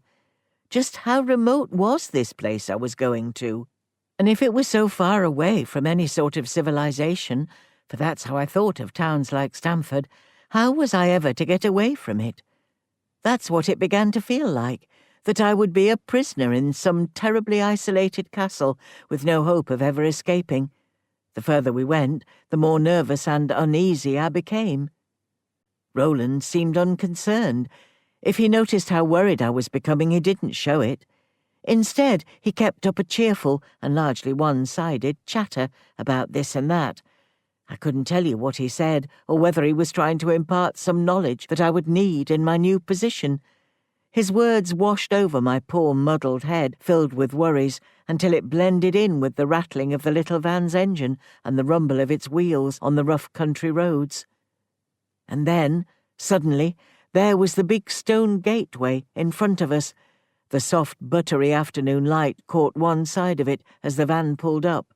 "This is the London Arch," Roland informed me as we passed beneath its huge weathered face. London? Surely we hadn't gone as far as that. London was a place I'd only ever read about in books, and was as exotic and foreign-sounding as Timbuktu. "No, don't be silly," I told myself. "We can't have driven all the way to London." Maybe this was one of the capital city's famous monuments, and Lord Coventry had brought it all the way to Worcestershire. If so, he must be very rich indeed. As these thoughts whirled through my head, the little van was off again, rumbling down a windy and very well-kept driveway. Trees, they seemed like a whole big wood to me, passed on my side, while on the other open parkland spread out like an enormous bowling green for as far as I could see. Then we were on to crunching gravel, and the car was stopping, and Croom Court, bigger than any building I'd ever seen in my young life, was in front of us.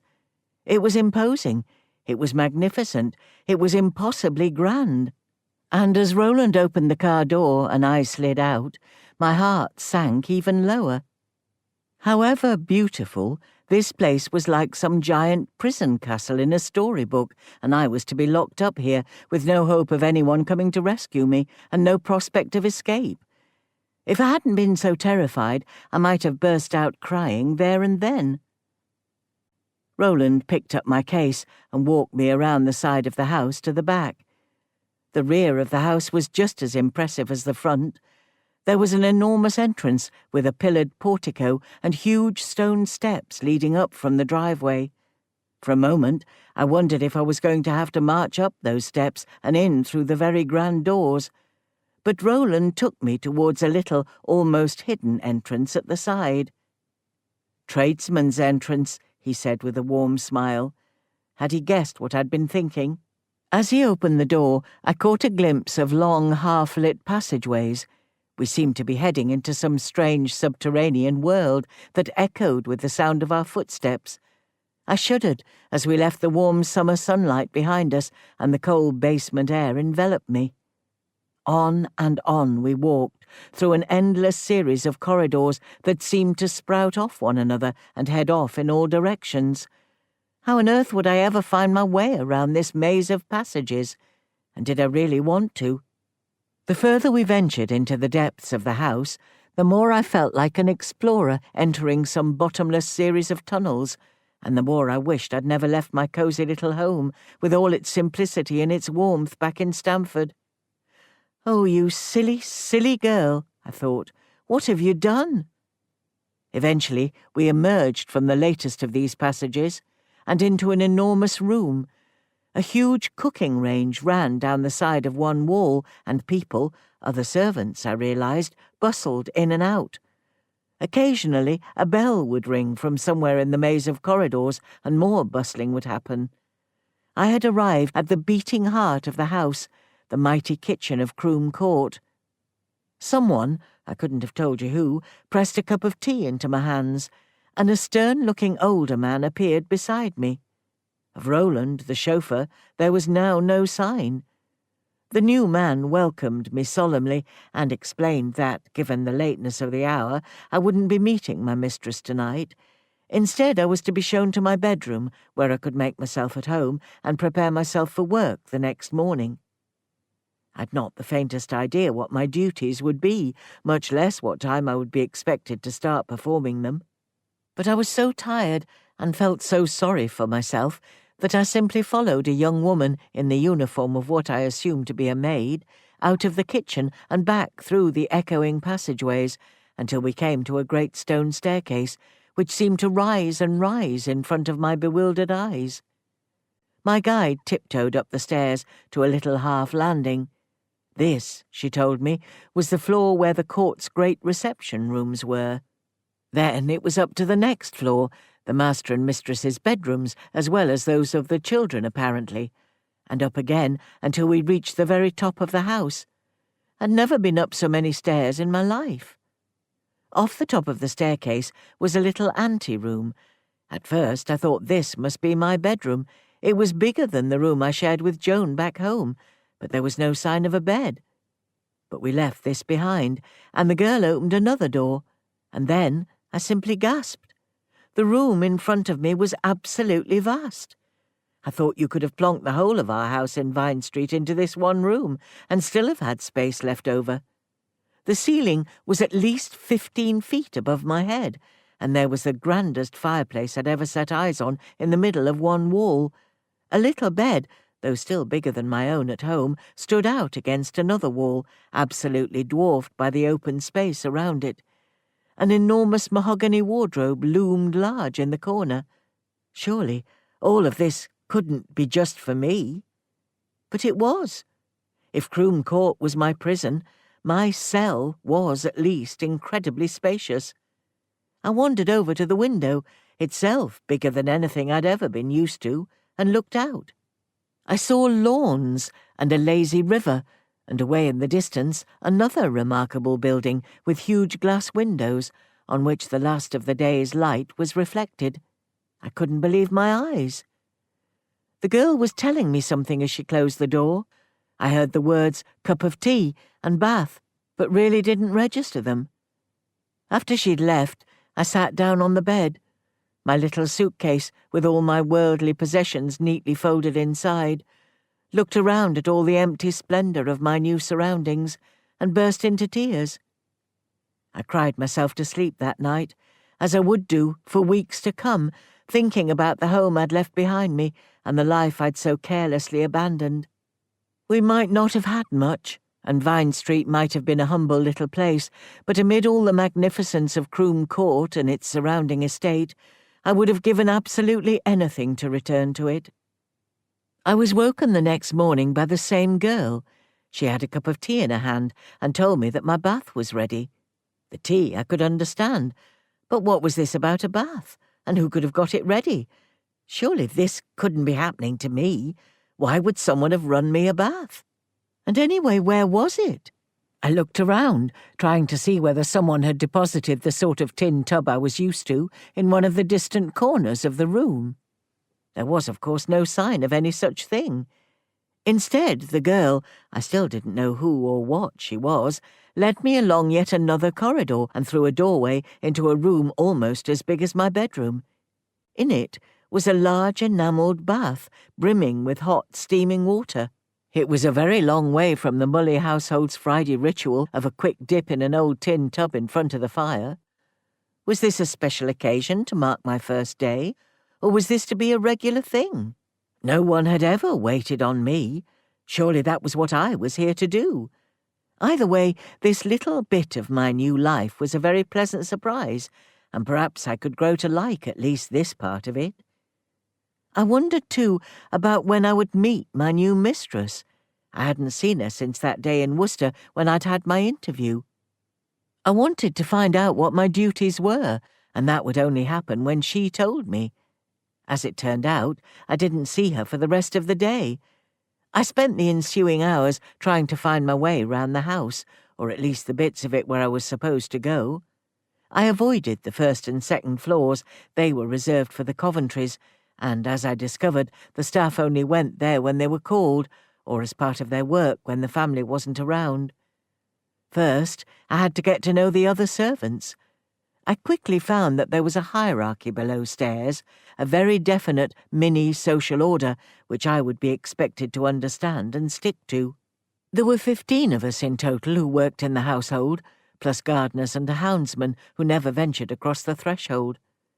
The lowliest of all was the scullery maid, a young girl just starting out in service, who, whether because of her position or for family reasons, lived out in High Green, one of the little hamlets that surrounded the estate. Her job was perhaps the hardest and least rewarding of all. She acted as assistant to the kitchen maid, who was one rung above her on the social ladder, and there was a definite chain of command when it came to her duties. She reported to the kitchen maid, who in turn reported to the cook. Her orders would be passed down to her through each of these two other servants, and likewise she passed messages back up the line via them.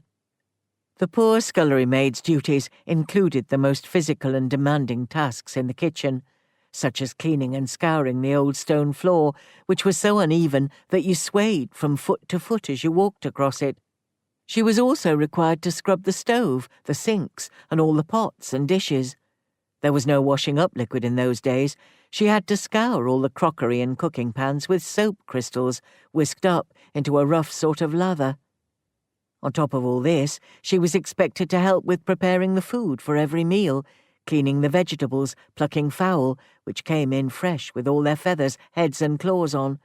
If fish was on the menu, these would be delivered almost straight from the river, and it was the scullery maid's task to gut and descale every one before the cook got her hands on them. Her day also began before anyone else's. While the rest of us still slumbered in our beds, the scullery maid started before 6 a.m., getting the kitchen fire going and making sure the cooking range was lit for the day's cooking. Since she lived out, she had to walk a couple of miles to the court from her home. Woe betide her if she wasn't on time, because all the other staff's jobs depended on her having got the kitchen and the fires ready for them when they came down. All in all, hers was a hard and back-breaking job, and I was distinctly relieved I didn't have to do it. I soon learned that the number of kitchen staff had been cut back since the high and heady days of the old Ninth Earl's time. Where once there had been 2 kitchen maids, there was now only 1. Doris Jones was her name, and she was one of the first of the servants I met that day. Everything in the house ran to a strict clock. Doris's day began at 6:30 a.m. when she washed and dressed, tied her hair neatly back and pushed it underneath her little white cap. By 7 a.m. she had to have made her bed and be down in the kitchen. It was her job to get breakfast ready for all the servants and begin preparing the early morning tea trays for the master and mistress, as well as making the children's breakfast. By 7:30 a.m. Winnie Sapsford, who was both cook and housekeeper, another sign that the Coventry finances were coming under increasing strain, arrived in the kitchen. Every television drama you see about life below stairs portrays the cook as a plump and matronly woman. Winnie wasn't like that at all, and on that first morning I must admit I was taken back a bit by the look of her. For a start, she was terribly thin, a little bird-like creature that a breath of wind could have blown over. As I looked around the kitchen with its huge heavy pots and pans, I wondered how she would be able even to lift an empty one, let alone handle it when it was full. I never knew how old she was. She was probably in her late 40s or early 50s, but to my young eyes she seemed like an archetypal old maid. The scullery maid and Doris, the kitchen maid, treated her with the greatest of respect. I think they even had to curtsy when she came into the kitchen first thing of a morning, and they always called her Mrs. Sapsford. But in truth, there was never a Mr. Sapsford, because Winnie had never married. She'd been at the court for many years, and I suppose everyone called her Mrs. as a mark of respect. At 8:45 a.m. sharp, breakfast was to be put out on the big table in the servants' hall. But from that first morning, I was told I wouldn't be taking my meals there, and nor would Winnie. It turned out that she and I were one of 4 members of the household who were termed head servants. We were one rung below the Coventry family, and depending on who you compared us to, some levels above the rest of the staff. Only the lower staff ate in the servants' hall. While they sat down to their breakfast there, us more senior employees were waited upon by the kitchen maid in a room all of our own. The steward's room, I never quite worked out why it was called this, was further along the long echoing main corridor in the basement. This was the arterial heart of all the comings and goings below stairs, and the cold stone floor would ring with footsteps as the day's work unfolded. The 4 of us who were set apart in the steward's room were Winnie, myself, the children's governess, and the grandest of us all, the butler. Alfred Latter had been in the Coventry service for more years than anyone cared to remember. He was in his mid to late 40s, and he ran a strict household, I can tell you. The whole smooth running of the house was ultimately up to him, and if the family ever had any cause for complaint, it would be his ears that heard it, and he who took the blame, at least until he got downstairs again. The moment Mr. Latter walked in, I was in awe of him. He was immaculately smart, in dark striped trousers and a black jacket over the crispest of crisp white shirts. Although he was only around Dad's age, he looked altogether much more severe and forbidding. Yet as I sat there, trying to keep out of sight as best as I could, he turned to me with a smile and spoke a few words, which instantly put me at my ease, and made me think that perhaps he might turn out to be a great deal more kindly than he looked. "Miss Mully," he said, in a quiet yet authoritative voice, "I know exactly how you feel. Please don't worry. You will be very welcome here with us." Well, I didn't know whether to smile in relief or burst out crying again. I'd passed such a miserable night, and if truth be told, I was feeling just as lonely and frightened in the light of day as I had when I'd gone to bed. And just as I had been wondering how I could possibly come to terms with life as a servant, albeit a privileged one, the most important man below stairs had taken the trouble to put me at my ease. I could have hugged him. Throughout the course of that first day, I was gradually introduced to the rest of the staff. Under Mr. Latter was a footman and a pantry boy, sometimes known as a hall boy. The way it worked was that a lad went into service at the age of around 14, just as soon as he'd got a basic education, so that he could read and write and do simple arithmetic. He'd start out as a hall boy, which meant looking after the butler's clothes and basically being his dog's body. For the hall boy, and for all the under-servants for that matter, Mr. Latter was as close as you could get to God. The next level up was footman, and hall boys were meant to gradually work their way up to this less lowly position. How long it took really depended on the ability and intelligence of the boy in question, as well as how quickly the person above him got promoted or moved on to service in another great household. The footman's duties were just as onerous as the kitchen maid's, although in different ways and parts of the house. Below stairs, he was expected to clean and polish all the silverware, cutlery of course, but ornamental objects such as candlesticks and anything else that might be used by the family on a daily basis, all under Mr. Latter's stern gaze and precise direction. I would, before long, see how this worked in action and get a glimpse of the very serious security measures Mr. Latter imposed. Upstairs, the footman would be required to wait upon the Earl and Countess at breakfast, lunch and dinner, and if they had guests, as most great families often did, there was far too much for one footman to do. There had once, I gathered, been 3 footmen employed at Croom Court, but it was another sign of the straitened times that their number had been whittled down to just 1. So whenever there was a dinner party or other entertainment going on in the reception rooms upstairs, Roland, the chauffeur who had met me from the station, would be pressed into service as a second footman. Now, as I've said, there was a social divide between the head servants and those classified as beneath them, and it was a pretty strict divide, I can tell you. But there was another demarcation line in the servants' quarters, and that was sex. The people under Mr. Latter's direct control were all men, while the female staff all reported to Winnie. In addition to her 2 skivvies, as I came to think of them, in the kitchen, there were 2 housemaids, one senior, one junior. It was the more junior one who'd woken me up that morning with a cup of tea and the news that I had a hot bath ready and waiting.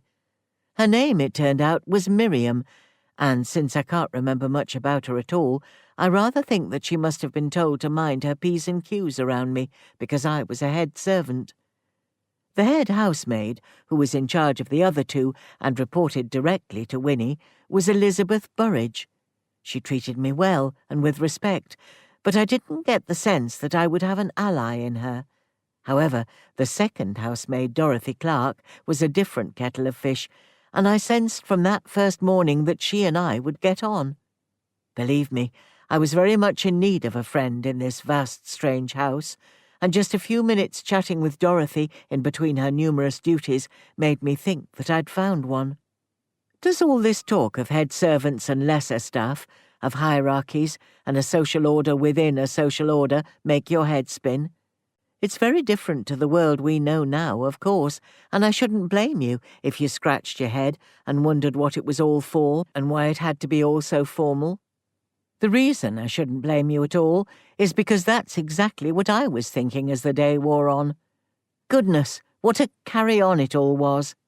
I didn't feel so much like a fish out of water as one who had been filleted, dressed, and served up on one of the big silver platters Mr. Latter kept safely under lock and key. And all of this was just downstairs. I hadn't even met my mistress yet, much less begun to find out precisely what my duties were to be. But that wasn't to last too much longer. Late in the afternoon, Mr. Latter came downstairs and told me that her ladyship wanted to see me in her boudoir. I'd barely time to wonder what a boudoir might be, or the difference between this and a bedroom, when I was led up the big stone steps to the family's rooms on the 2nd floor. A firm yet respectful knock on a closed door, and Mr. Latter left me alone, waiting to be summoned into my employer's presence. And I wished the floor, which I somehow registered as being richly carpeted, would open up and swallow me, Mr. Latter, Dorothy, Winnie, and the whole house full of servants and gentry, all in one go.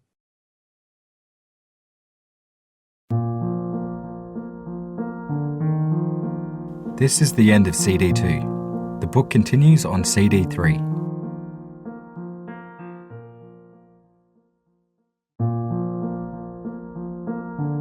CD 3.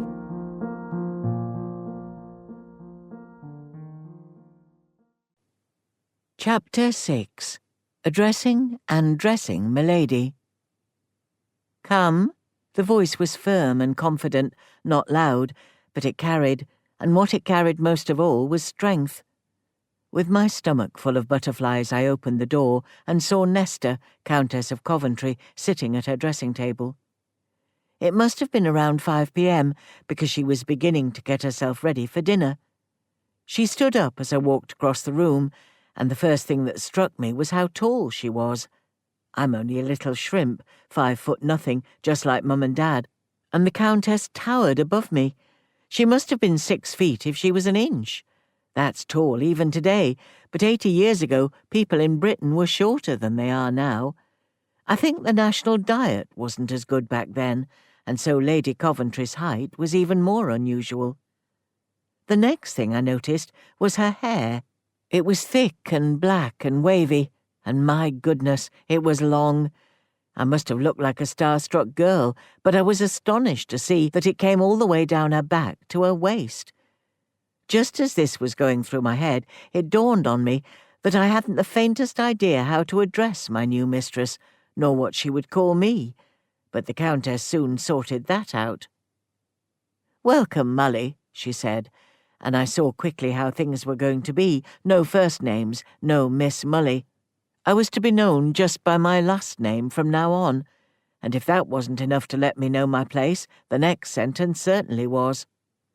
"You will address me as Milady, Mully, not Lady Coventry or your ladyship, always Milady. Do you understand?" I nodded dumbly. "Your duties are to help me with anything I need. You will be in charge of my wardrobe." I looked around the room, looking for a big wooden cupboard, but couldn't see one. What was I supposed to do with a wardrobe, and how, since there didn't seem to be one visible? If she saw my confusion, my mistress didn't show it, but in any event moved swiftly on to an explanation. "You will be responsible for my clothes, Mully. You will get my day clothes ready each evening, and while I bathe the next morning, you will lay them out for me on the bed. On the days when I am going to hounds, I shall be up very early, so you must lay my hunting attire out the night before and have a bath ready on my return with freshly laundered day wear for me to put on afterwards." Well, that was a first for me.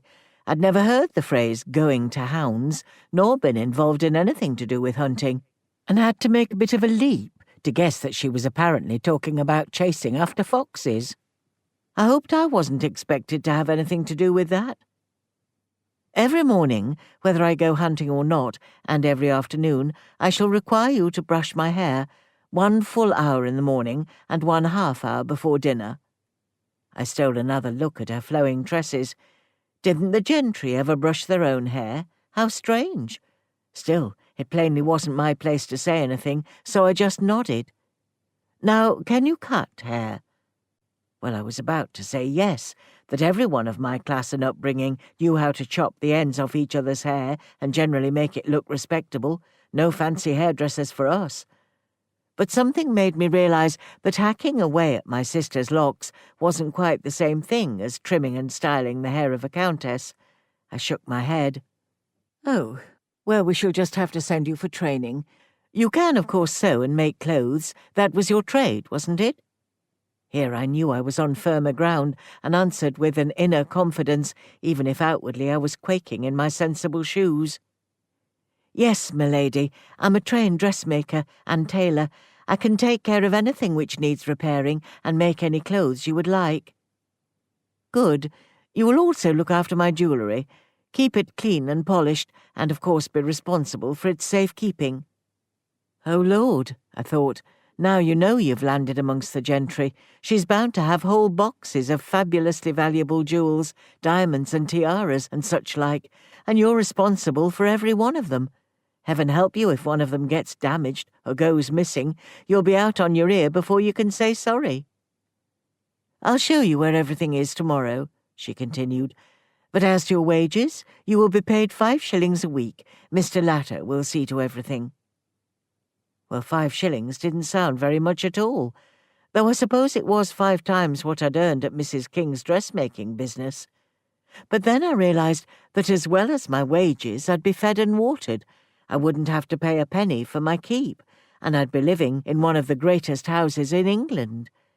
I wouldn't have minded a few bob more, don't get me wrong, but as I mentally added things up, I realised that 5 shillings and all found, as we used to call it, meant that I'd be able to send some money home to Mum and Dad. That will be all, Mally. Oh, you don't have to wear a uniform. You are, after all, head staff. But please make sure you wear dark clothes, and when you brush my hair, you must wear a pinny. Mrs. Sapstead will see to that for you. With that, I was dismissed from my mistress's presence. She turned away from me and picked up a beautiful long evening dress. I didn't recognize the exact fabric, but I knew enough to know that it was worth many times my weekly wage.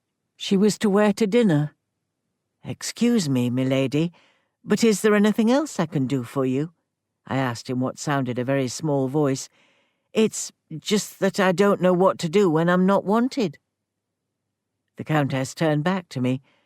She was, as I hope you've gathered by now, really quite a frightening figure. How on earth had I plucked up the courage to speak to her? "Do?" she asked, as if tasting and testing an unfamiliar concept. "I have no idea what you will do. You are to be my lady's maid, and that means you will do whatever I need you to do whenever I need it. As for anything else," she waved her hand vaguely at me, "well, I imagine your time is your own." Well, goodness, I thought, that's me told. I won't make that mistake again in a hurry, that's for certain. I gave my best imitation of a curtsy and fled as fast as decorum would allow. In the relative safety of the steward's room, I flopped down into a chair and went over my first encounter with her ladyship in my mind. This was my first taste of service, and it was, without a doubt, one of the rummest experiences in my life. Still, I was here, I was employed, and I'd better make the best of it.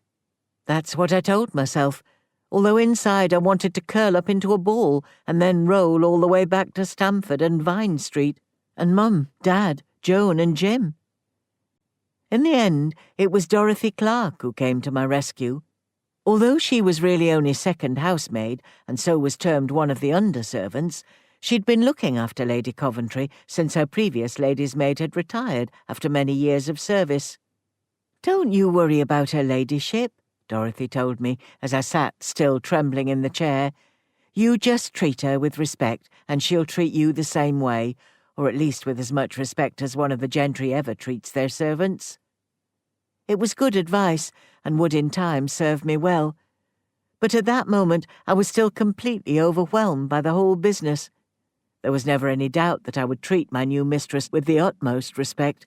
She was far too frightening a figure to do otherwise. But whether she would ever come to warm to me enough for there to be anything more than the most formal of relationships, well, on that score I definitely had my doubts. Dorothy, though, was full of comforting information and advice, and I quickly sensed that here was someone who would not just teach me the ropes, but with whom I could be friends. She was about my own age, pretty and vivacious. I immediately warmed to her and thought, here's someone who will be a pal. And let me tell you, I have never felt as much in need of a pal as I did that day. But no sooner had the thought entered my head than Dorothy told me something that set my heart sinking down again. "You need to remember that you're a head servant. There are pretty strict rules about the way things are done here, and one of those rules is that head servants aren't supposed to mix much with us lower ones. You're expected to keep yourself to yourself, a bit aloof-like. Friendships aren't really encouraged here, and because you're one level higher than me, you'll be expected to socialise only with your equals." I'd never come across anything like this in my life. Where I came from, people were people, and it didn't matter who they were or what their station in life was. If they were friendly to you, you were friendly right back at them. But here, in this great house, the game was played very differently, it seemed. All of us beneath stairs were, of course, expected to know our place when it came to the family, but now I discovered there were different rungs on our already very limited social ladder. As I've said, the head servants, apart from me, were the butler, the housekeeper cook, and the children's governess. Well, I'd already seen that Mr. Latter was very much top of the tree, and he plainly wasn't going to be a friend I could confide in, much less one with whom I could really socialise. Don't get me wrong, he was a good man and kind, but to rise to the position of butler, he'd learned the hierarchy of service in the days when it was even more strict. He would have had to spend at least a decade gradually rising through the ranks from a start as the lowliest of footmen. Now he was the most senior servant in the house, and his very position meant that he had to keep a good deal of distance between himself and the rest of us.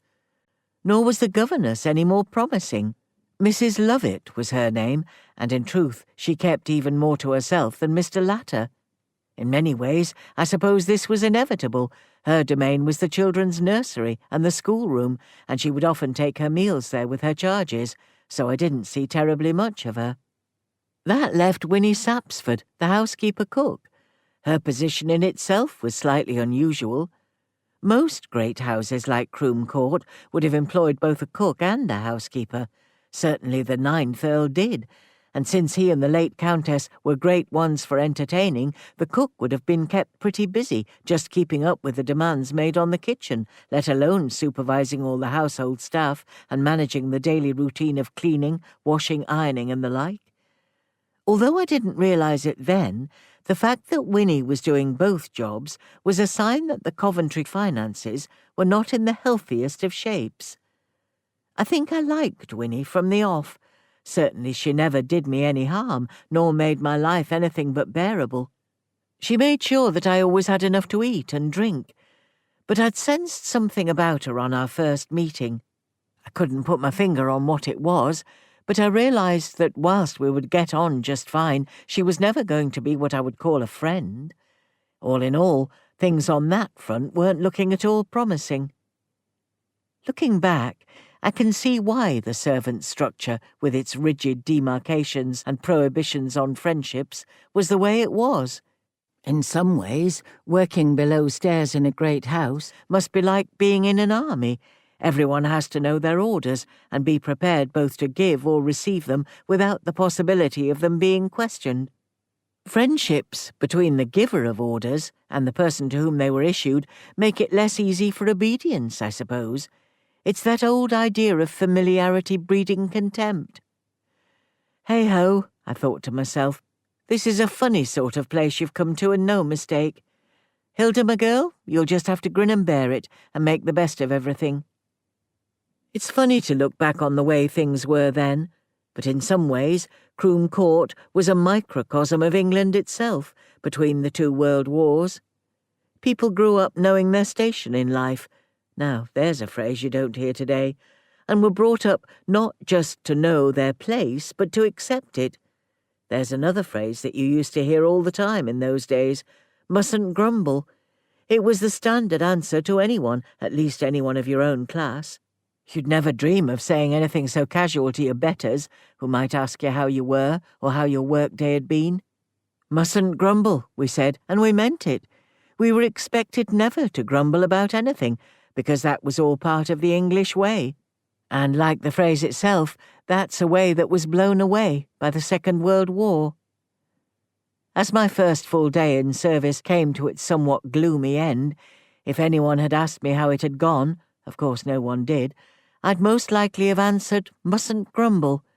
But when I went to bed that night, I cried and cried until at last I fell asleep. I was woken the next day at 7 a.m. by Miriam, the 3rd housemaid, bearing a cup of tea and telling me she'd run my bath. Apparently yesterday hadn't been a one-off, but was to be the way all of my days would start. Well, I thought, that's a bit of luck anyway. No one had ever brought me a cup of tea in bed before, and it seemed that in Miriam I was to have my very own servant. But the next thing she said made it clear that this was to be the only luxurious part of my daily routine.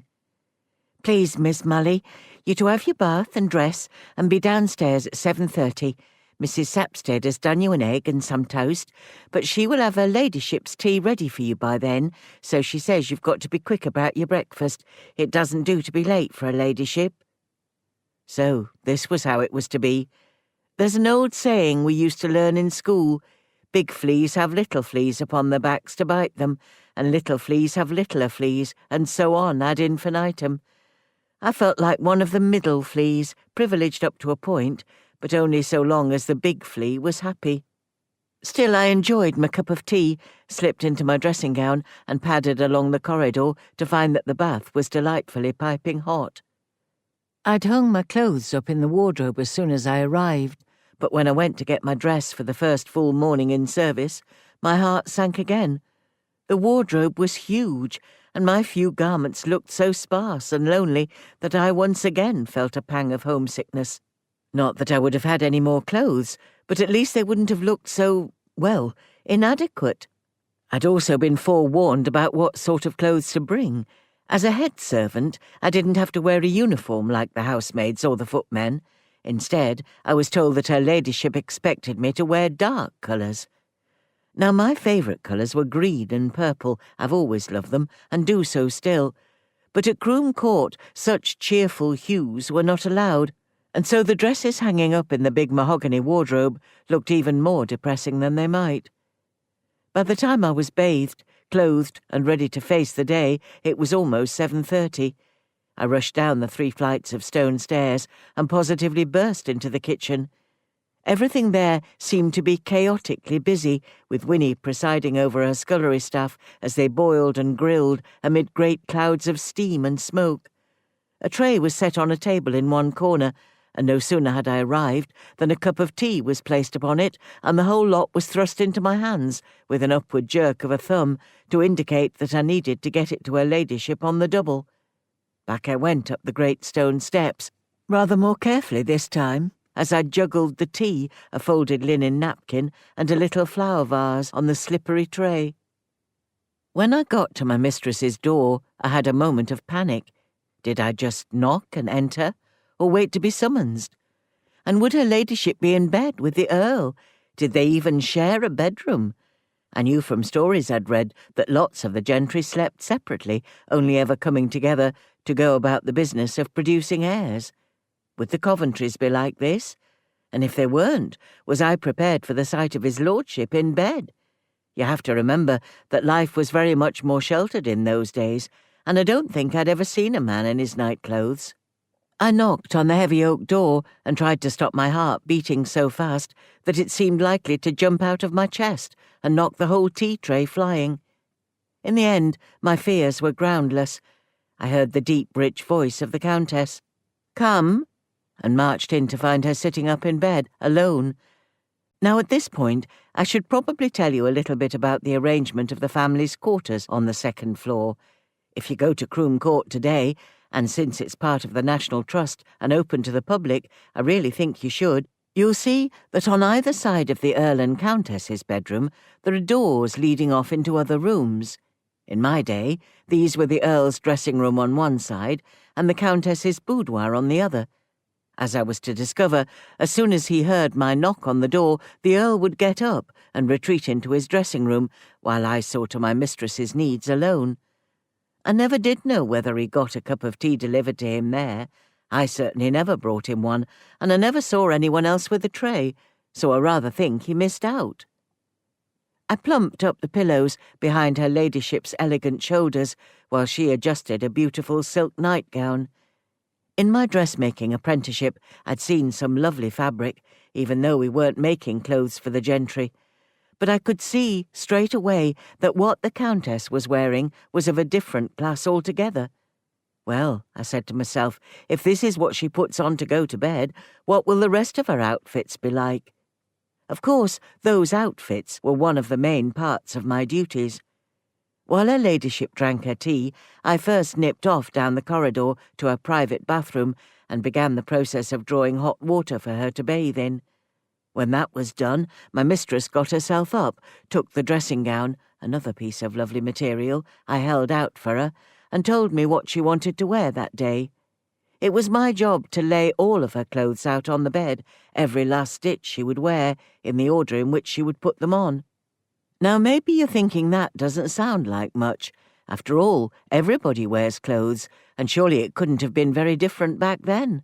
But it was. It most certainly was.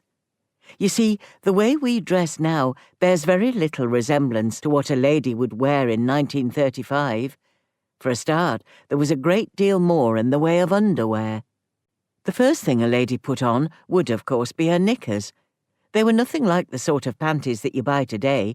They were big, baggy silk things you stepped into and which came down to somewhere between the calf and the knee. And what they lacked in being flattering to the figure, I suppose they made up for in terms of comfort. In themselves, these garments were a fairly new invention. Until the 1920s, ladies' knickers were open between the legs, which must have made them somewhat draughty. But it was the next item of underclothing that seems outlandish to people today. The modern bra was only invented in 1913, and by the time I was tending to her ladyship, it was very definitely not in widespread use. Instead, she, like most women, wore a sort of complicated corset known as a girdle. This combined a basic brassiere with an elasticated middle section to compress the tummy and waist into a slim, narrow shape, to which were attached straps for keeping up stockings. These, like the girdle itself, would be made of rayon. Now, I don't think most people today have ever heard of rayon, or if they have, they wouldn't know what it was. But before the Second World War, it was used for just about every sort of women's clothing, and especially underwear. It's really a sort of halfway house between completely natural fibres, like wool or cotton, and the synthetic materials we take for granted today. Nylon, for example, wasn't even invented until 1935, and it wasn't until American soldiers brought nylon stockings to Britain after 1942 that women here ever saw it. Of course, tights hadn't even been thought of then, so rayon stockings were what everyone was used to, and it was known to common people like me as artificial silk because that's how it felt on the skin. On top of all this, there would also be a slip, and possibly a petticoat, before the whole complicated business was hidden from view with a dress. Trousers were, in theory, a possibility, but in those interwar years, only what we called fast women really wore them. They were seen as something not really respectable, and it would take the war, when women were pressed into service in industry, on the land or in the forces, before they lost their rather risque image. When her ladyship disappeared to bathe, my duties began in earnest. I would first tidy and prepare the various pots of face preparation, powders and other makeup on her dressing table. An aristocratic lady, like the Countess, would never dream of keeping her own dressing table clean and tidy. That was my job, every morning and evening. Next, I would go into her boudoir to collect up what she had been wearing the day before. Mostly this would be her evening wear, for in those days ladies dressed formally for dinner.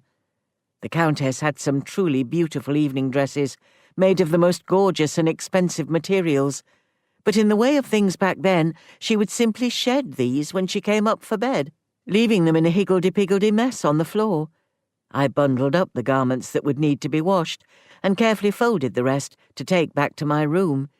Here I would press them to within an inch of their lives so that they looked as good as new, despite their night on the floor, ready to be worn again that evening if her ladyship so chose.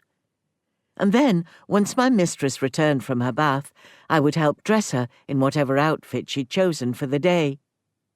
Now, if all of this makes the Countess sound very pernickety, it's only fair to point out that, by reputation, she was a great deal less fussy about what she wore than most ladies of her station.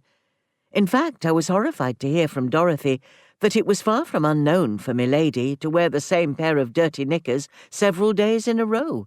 That was not the way I'd been brought up.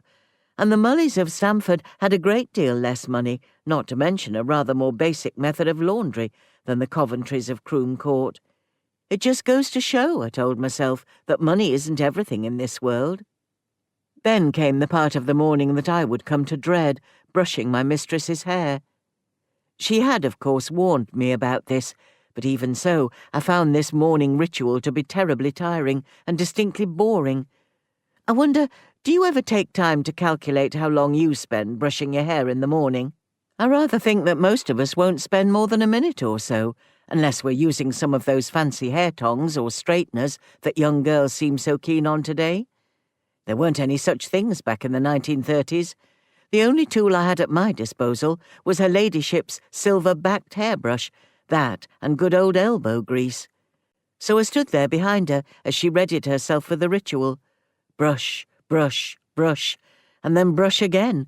Stroke after stroke, minute after minute, until the full hour, and believe me, milady timed me, of brushing had been accomplished. My feet ached from standing still so long, and my brushing arm felt ready to drop off by the time I'd finished and my mistress had declared herself satisfied. Then, and only then, was I dismissed from her presence. And what do you suppose the Earl was doing all this time? From the moment I'd knocked on the door with his wife's morning cup of tea, he was nowhere to be seen. The answer turned out to be that he was receiving very much the same sort of treatment from Mr. Latter, the whole routine with the clothes, though not, I think, with the hair-brushing, since his lordship sported the short back and sides of all respectable gentlemen. But incredible as it may seem to us today, both of these grown adults, and her ladyship was almost twice my age, were apparently unable to decide for themselves what clothes to put on of a morning, much less to get themselves dressed on their own. At 9:30 a.m., the Earl and Countess descended the big stone staircase and settled themselves in the dining room to take breakfast. As a lady's maid, I never saw what went on in there, although I would see Winnie and her kitchen maids working up whole silver salvers of bacon, eggs, devilled kidneys, kedgeree and the like. It was the footmen and Mr. Latter who waited on the family when they took their meals, and though we weren't meant to gossip about the family, I soon found out that before they ever undid a napkin or plunged a knife into the butter, the Earl said prayers. And when he finished, her ladyship would add her own appeal to the Almighty. God, make my servants dutiful. Since there was no please in that sentence, I realized not only that our duties were a matter of the strictest requirement, but that the aristocracy were evidently on first-name terms with God. There was one other very noticeable aspect to the Earl and Countess's breakfasts. They took them alone. By the time I joined the household, in August 1935, the Coventrys had 4 children, 3 daughters and 1 son. The eldest at 13 was Lady Anne, next came Lady Joan, aged 11, then Lady Maria, who was 4, and the youngest of all was George William. The family always called their first son by those names, who was barely 18 months and known to everyone simply as Bill. Lady Anne and Lady Joan had been dispatched to boarding school and were thus away from Croom for much of the year. But even in the school holidays, neither they nor the 2 youngsters ate with their parents. Coming from a close family such as mine, where, even had there been room enough in the little cottage to send the 3 of us children to eat on our own, our parents would never have considered it. The way the Coventrys brought up their children seemed very odd to me. They rarely saw them from one day to the next. Most often, their only contact would be for a few minutes after the children had eaten their supper and were brought down to speak to their parents before being whisked up back to their playroom. Even at bedtime, it was Mrs. Lovett who supervised everything and tucked them in for the night. To my mind, it didn't bode well. Even though I was just 19, I had enough about me to suspect that this very aristocratic way of family life might one day reap some less than respectable rewards. Little did I know how tragically that premonition was to be realized. Chapter 7. Exploring Croom Court. It took a week for me to stop crying myself to sleep at night. The days themselves began to resolve into some sort of routine. Up at 7 a.m., drink tea, have bath, rush down the 3 flights of stairs, gulp down breakfast, then whisk milady's tray upstairs and begin work on her daily needs. I found my way to the laundry, a huge bustling place where all the family's bedding was washed and ironed every morning, ready for the housemaids to make up again in the afternoon. I set up an ironing board in my bedroom so that I could press the Countess's clothes. It was a relief to discover that I had an electric socket in my room and was issued with an electric iron, a vast improvement on the heavy old cast-iron implements I was used to at home. I suppose that if I'd wanted it, Miriam, the 3rd housemaid, who seemed to be looking after me, would have made up my bed for me. But I'd been brought up by Mum's strict standards, and I couldn't bear to allow someone else to do this for me. The bedding, of course, was the old-fashioned type, no duvets in those days, And so every morning I started the bed from scratch and made sure the sheets were put back, neat as a new pin, with hospital corners, just as Mum had taught me. Standards were important to Mum, and just because I'd landed in a place where I was treated as a superior being by the other servants, I wasn't going to let them drop away. Once her ladyship had breakfasted, she would often return to her boudoir. She would summon me and give me my instructions for the day ahead and tell me what she wanted to wear for dinner in the evening. In those first few days, it was just like that, firm instructions with no question of asking my opinion. But towards the end of the first week, she seemed to thaw a little, and for the first time spoke to me as if I was someone who might have something useful to say. "What do you think I should wear tonight, Molly?" was the first advice she sought from me one day. Well, I'd only barely begun to comprehend the enormity of her wardrobe. It seemed to be absolutely stuffed with the most impossibly lovely gowns, mostly long, but with a number of very fashionable shorter cocktail dresses. I'd no idea what was required of an earl's wife when it came to evening dress, and at first I played safe by suggesting either what I knew she'd already worn, or at least something similar. It would take a fair while before I felt confident that I knew enough to give any proper advice. Then there were her jewels. In the corner of the boudoir was Milady's safe. On my second morning with her, she handed me a little key and told me I was to be responsible for laying out the jewellery she would wear in the evening, making sure it was clean and sparkling and that it matched whatever gown she'd chosen to wear. Can you imagine my nervousness when I took the little key into my hand? Here was I, a 19-year-old girl earning just £13 a year, being handed the key to a safe that must hold tens of thousands of pounds worth of diamonds and pearls. The first time I opened the safe, her ladyship stood beside me and took out a typed list of all the things in there. But I only had eyes for the precious stones, gold rings and sparkling necklaces. It was like finding Aladdin's cave tucked discreetly in the corner of the room. The Countess must have seen my face, and in her mind, I suppose, tried to put me at my ease. "These aren't the valuable ones, Molly. I don't keep them here. These are just the ordinary ones for everyday wear." Well, all I knew was that what I saw before me, what I was now in charge of, were the most beautiful things I'd ever seen. If these were only the less precious ones, what on earth could the real treasures look like? I made a mental note to talk to Mr. Latter about the whole business. It wasn't too long before I had the chance to do just that. Bless him, he must have seen how anxious I was, and he patiently explained the situation. "The Countess keeps only her less valuable jewels here. Some of it might, I think, be classed as costume jewellery, and however brightly it sparkles, it might not really be made of genuine stones. Nevertheless, since she has given you the key to the safe, you are legally responsible for its safekeeping, and you must understand that her ladyship has placed a great trust in you." That didn't exactly bolster my confidence. What if something should go missing? What if somehow someone got in and stole from the safe? What would happen to me? Would I be arrested and taken to prison? I should certainly lose my position. That much was beyond doubt. I gulped. "You must try not to worry yourself about this, Miss Molly," Mr. Latter continued. "I know you will do very well, for her ladyship and I have every confidence that the trust she has placed in you will be fulfilled." His face relaxed into a smile, and in a manner that came as close to conspiratorial as his training and position would allow, he leaned forward to me and whispered, "Her ladyship's real jewellery is far away from here. It is kept in a vault in one of the oldest and most secure banks in London, so that should be a weight off your mind. And as for Croom Court, well, let me show you something." He led me through the corridors of the servants' quarter and into his own sanctuary, the butler's parlour.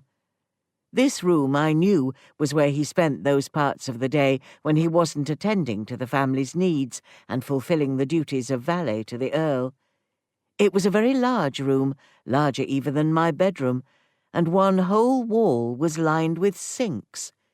This was where, under Mr. Latter's strict supervision, the lower footmen washed up the fine porcelain and silver cutlery that the Coventrys used for dining.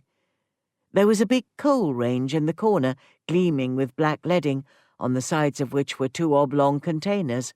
These were where the fire heated the water, which would then be carried over in pans to the sinks. In the top of one wall, there was a long glass panel that would have been at ground level on the outside of the front of the house. This was how the butler was able to see who was arriving at the court in time to get upstairs and open the great front door to welcome them. But what Mr. Latter wanted to show me was a huge, heavy, cast-iron door in the opposite wall. This really looked like something out of a Victorian prison. "This, Miss Mully, is the strong room. In here we keep all the family's silver, a collection much more valuable than the jewels for which you are responsible. Much more valuable by a long chalk, Miss Mully." As he continued, I began to understand just how cleverly Croom Court had been designed and built. There was, of course, only one door to the strong room, and as Mr. Latter pulled it open, I could see just how heavy and secure it was. Inside, the ceiling was of a completely different design to anything I'd seen in the house. The bedrooms all had straightforward, if very high ceilings, and those for the servants' quarters downstairs were arched. But the ceiling in the strong room was a complex series of mini arches, intersecting and giving the room a very odd feel indeed. Nor was this an accident. When Capability Brown and Robert Adam were rebuilding Croom Court 200 years earlier, they knew that gentry such as the Earl of Coventry would possess many thousands of pounds worth of silver and gold, the equivalent to millions of pounds today. And they knew that in the lawless and poverty-ridden conditions of the time, when police forces hadn't even been invented, this treasure would act like a magnet for burglars. I discovered that the favourite technique of house cracksmen, as burglars were known, was to dig their way into a strong room from above, and so between them, the creators of Croom designed a ceiling with multiple vaults and inbuilt strengths to ensure that any burglar would find it almost impossible to crack. Nor was that the only security precaution. Every evening the strong room was locked shut. Mr. Latter had the only key, and a cot bed was placed against it just inside the butler's pantry. On this bed, one or other of the footmen took turns to sleep, so that it would be impossible for anyone even to approach the strong-room door without waking him up. Well, of course I was impressed, and, as Mr. Latter had no doubt intended, really quite reassured about the onerous burden of taking responsibility for Milady's jewels. But I couldn't help thinking how uncomfortable and cold it must be to spend the night on a little cot in the butler's pantry, and I began to realise that in many ways I was being very well treated. For a start, I was never hungry. Not only were all my meals provided, hot and nourishing and made for me, but Winnie Sapstead was always very generous, making sure I was provided with cake of an afternoon. We began to settle into a little routine, where I would take the bits of sewing and mending the Countess had given me to do into the steward's room, and Winnie would bring up something additional for me to do, sew a button on a uniform here, or mend a tear there. In return, she would be armed with a bit of fruit loaf or something she'd made for the family. If nothing else, I was definitely getting more than crumbs from the gentry's table. Although Croom Court itself was always fearsomely cold, don't forget it was a vast cavernous place, and there was no such thing as central heating in those days, my bedroom was always kept supplied with my very own bucket of coal.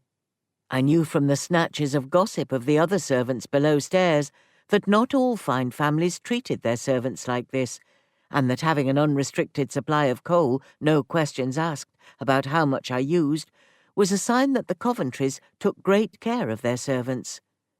Still, it wasn't home. After I'd laid out my mistress's clothes for the evening and helped her dress for dinner, I'd polished up her diamonds and pearls ready for her to choose what to wear, I would largely be left to my own devices, and warm though my bedroom might be, in the flickering gaslight of an evening I was terribly homesick, and that's why I cried myself to sleep.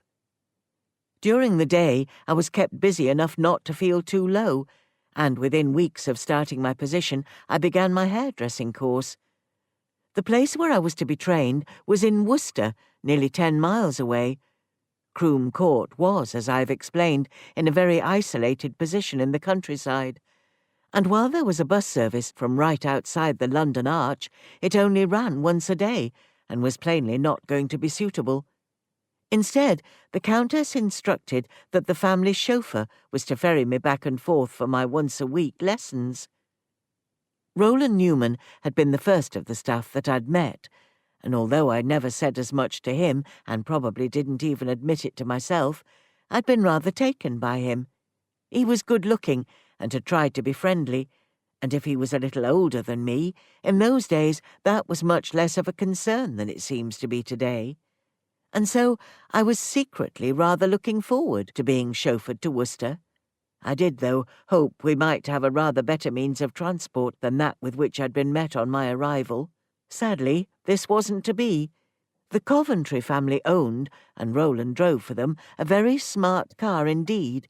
Not a Rolls-Royce or a Bentley, but a very swish Standard 20 with deep red coachwork and the finest leather seats.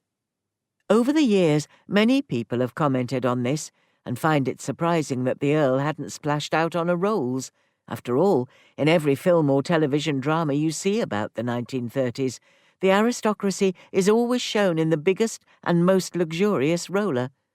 But that's fiction. And real life for the Coventrys, especially in the straitened financial climate of the 1930s, was different. For one thing, the Standard Motor Company was very much a local enterprise. Its cars had been built, sometimes hand-built, in Coventry for more than 30 years, and I think the Earl was determined that he should support it. After all, he was the Earl of the town where they were constructed. And although the Standard name has long since disappeared, it was eventually swallowed up into British Leyland as part of the rationalisation of Britain's motor industry in the 1960s and 1970s. Before the Second World War, it had a very good reputation for reliability and comfort. The Standard 20 was very much the top model in the range. I'd caught a glimpse of this magnificent machine on the driveway outside, and seen Roland open its big solid doors for my mistress and the Earl, and so, naturally, I hoped that this would be the way I would ride into Worcester. Perhaps I was guilty of giving myself a few too many airs and graces with this, because when the time came for Roland to take me to my first lesson, there was the smelly blue hound van again. Oh well, I told myself, that'll teach you to get ideas above your station. As it turned out, I didn't really notice the rather basic nature of the vehicle too much, although I did inquire why it was called a hound van. The answer was that the Countess was a very keen huntswoman, and that Croom had its own pack of hounds. Not only were these transported to and from meets in the back of the little blue van, but it was also used to collect offal and cheap cuts of meat for their daily suppers. This, at least, explained the rather odd smell. But as I say, as the weeks passed, I began to notice less and less about the van, and more about the quietly dashing Roland Newman. I could also see that he was beginning to take a shine to me. I was determined to find out a little more about him and his background. Roland was, in fact, 11 years older than me. He was one of 3 brothers and 1 sister who had grown up in the nearby village of Severn-Stoke. Well, I say a village, but it was really more of a hamlet. His mother and father had been agricultural workers on the Croom estate and lived in a little tied cottage next to the Rose and Crown pub. By the time I met Roland, his parents were retired, although his dad was still a gillie, acting as a sort of unofficial official on the river. His brother Sid worked at a famous racing stables nearby, while Arnold, the other brother, was living and working on a local farm, and Roland lived with them. Roland had joined the Earl of Coventry staff several years earlier, and in addition to his duties as a chauffeur, and acting as a part-time footman whenever the local gentry came to dinner, he also looked after the court's water pumping station.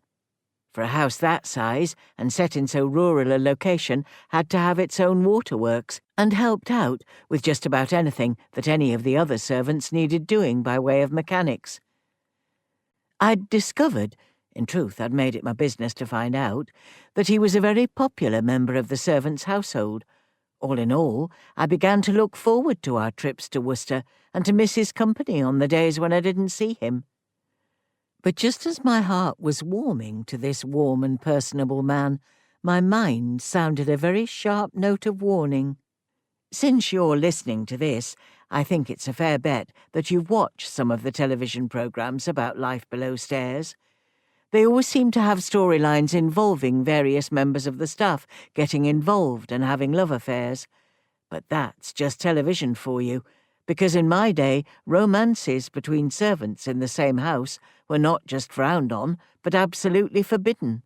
If friendships between head servants like me and housemaids like Dorothy Clark were actively discouraged, for most of the gentry of the time, an actual relationship between a man and woman in their employ would have been unthinkable. "Listen, my girl," I said to myself, "if this goes any further and you allow these feelings to develop between you and Roland, one or other of us, possibly both, will find ourselves in very hot water indeed. Why, you could even be dismissed on the spot." And of course, in those days, there was no such thing as employment rights or even a written contract. If your master or mistress decided to give you the sack, you were out on your ear faster than you could say Jack Rabbit, without so much as a reference, never mind an industrial tribunal. "You've made your bed, Hilda Mully," I thought, "and you'd jolly well better get on and make the best of it." With that, I made my mind up to abandon any idea of romance with the handsome chauffeur. Instead, I buried myself in improving my relationship with the Countess. This, in fact, was already beginning to improve. As well as asking my advice on what she should wear each day, as I stood and brushed and rebrushed, my mistress had begun to talk a little more freely about the life at Croom Court. Now, of course, she would never discuss her husband, although I did detect that there was something about his lordship to be found out. But she talked about her children, and it was very clear that she loved them dearly.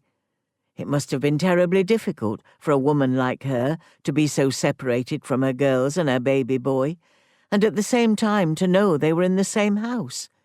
I know it was the tradition and the way the aristocracy had always brought up children, but it seemed to me that the Countess was, in some way, just as much a prisoner of her class as I felt in the grandeur of Croom Court. And so, perhaps, chatting to me about her children in some way made her feel closer to them. It wasn't that we were friends. You could never be friends with someone from such a different class and on whose whims your employment depended, nor that I became her confidant. But I think, in her own way, she came to trust and rely on me, both as her servant and, despite my young age, as someone she could talk to. Occasionally she would ask about my family, and I would tell her a little about growing up in Stamford. After all, if the formality and magnificence of Croom was an alien world to me, the everyday life of working-class people in a small terraced cottage in Lincolnshire must have been like something out of a storybook to milady. I wrote to Mum and Dad almost every day, and my letters were included in the bundle of post to be taken by a footman, or by Roland, to the nearest post office. I'd tell them all about the comings and goings at Croom, about the hustle and bustle of the servants' hall, and about what duties I'd been up to. Mum wrote back to me with news of my sister and my brother, of how Dad's work was going, and of day-to-day life in Stamford. All of this I duly imparted to my mistress on such days as she cared to inquire. She began, too, to grasp that before I'd joined her service, I'd acquired a skill and a training that could be of greater use than simply sewing on buttons and mending rips in her stockings. She began to ask me to make clothes, mainly for the children, but sometimes for herself, and I was proud to do so. I felt as though I was making use of my apprenticeship, and the £25 Mum had somehow cobbled together to buy me in was at last bearing fruit. As the summer turned to autumn that year of 1935, I also began to explore the grounds of my new home. And what grounds they were! From my first venturings out to sit by the river and watch the swallows dart back and forth, snatching midges and mosquitoes off the very surface of the water, I gradually expanded my adventures to the buildings dotted around the estate. Now, when I say this, it doesn't really sound very much, but if you go to Croom, you will see for yourself just how far I had to walk, and how hidden from view these extraordinary pieces of architecture were. The court itself had a library, and as befitted a head servant, I was allowed to browse its extensive shelves. Among the many rare volumes was a guidebook printed more than 100 years before, which would serve to guide my exploring feet. Seated on its proud eminence, the rotunda presents itself to view. It is an elegant stone building, plain in its exterior, but richly ornamented within, furnished with sofas and fitted up as a summer apartment. A pleasing assemblage of trees, among which are the cypress and the cedar of Lebanon, form with their blended foliage a woody crescent encircling it and sheltering it, but its great charm is its fine prospect. Who wouldn't want to explore such a place? I laced up my sensible shoes and set off to the east in search of it. I think it must have taken a good half an hour of steady marching through open parkland and dense shrubbery to track it down. When I did, my first thought was, why would anyone build such a structure? And the second was, what is it for? Of course, I was being both silly and sensible all at the same time. The rotunda, like so many buildings on the estate, wasn't for anything. It had no real purpose, and the rich ornamentation promised by the guidebook had long since disappeared, probably for the eminently sensible reason that no one would want to trek for half an hour simply to sit there in splendid isolation. The real reason for the rotunda, of course, was simply that there was no reason. When it was designed and built, the gentry had a great love of creating what they called, with unabashed accuracy, follies. Well, I thought to myself, it must be very good to have the money to put up a fine stone building like this without any use for it. But if I'm honest, the thought also slipped into my mind that here would be a very fine and private place to sit with a young man, if a girl happened to be courting. The same rather risky thought crossed my mind on another expedition when I crossed the river and the Ha-Ha, a sort of deep turf ditch, which split what the guidebook called the pleasure grounds in two, and made my way over the vast expanse of parkland to find the temple.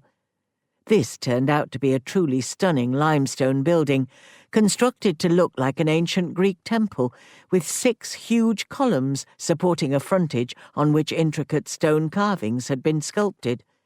When it was built, it was intended as a greenhouse, and, so I learned, it had vast sash windows to protect the flowers within while catching and magnifying the sunlight.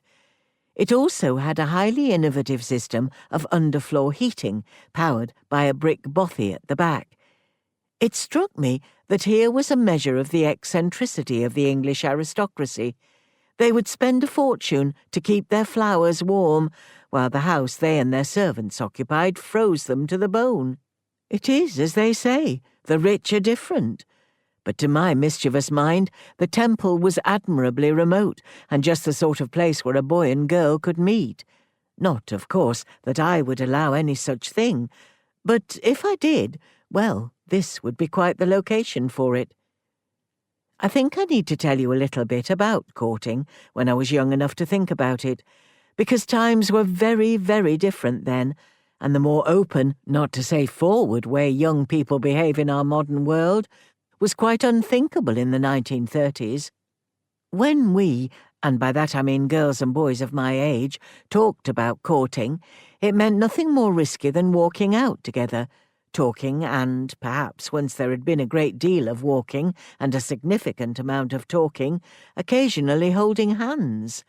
Kissing was very much an advanced stage in any budding romance, and not to be entered into lightly, at least not by respectable people, and I'd been brought up to value respectability. Why, kissing practically meant that you and your chap were engaged, or at least very definitely thinking about that.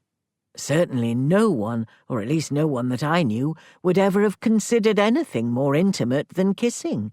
Sex before marriage was something which, even if it was ever mentioned, was spoken of in hushed tones of absolute horror and disapproval.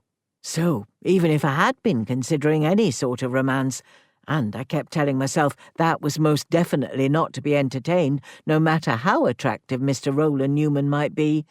It would have involved very chaste and very proper behaviour of a sort you really don't see today. As I look back on my life and the times through which I have lived, I wonder when all this changed. Even the films we went to see at Stamford Picture House were scrupulous never to hint at any form of hanky, much less panky. Such kisses as were shown were fleeting or glancing moments, and if ever anyone was depicted in a bedroom, the rules of the day, rigidly enforced by the censor, meant that one foot had to be seen to be firmly rooted to the floor.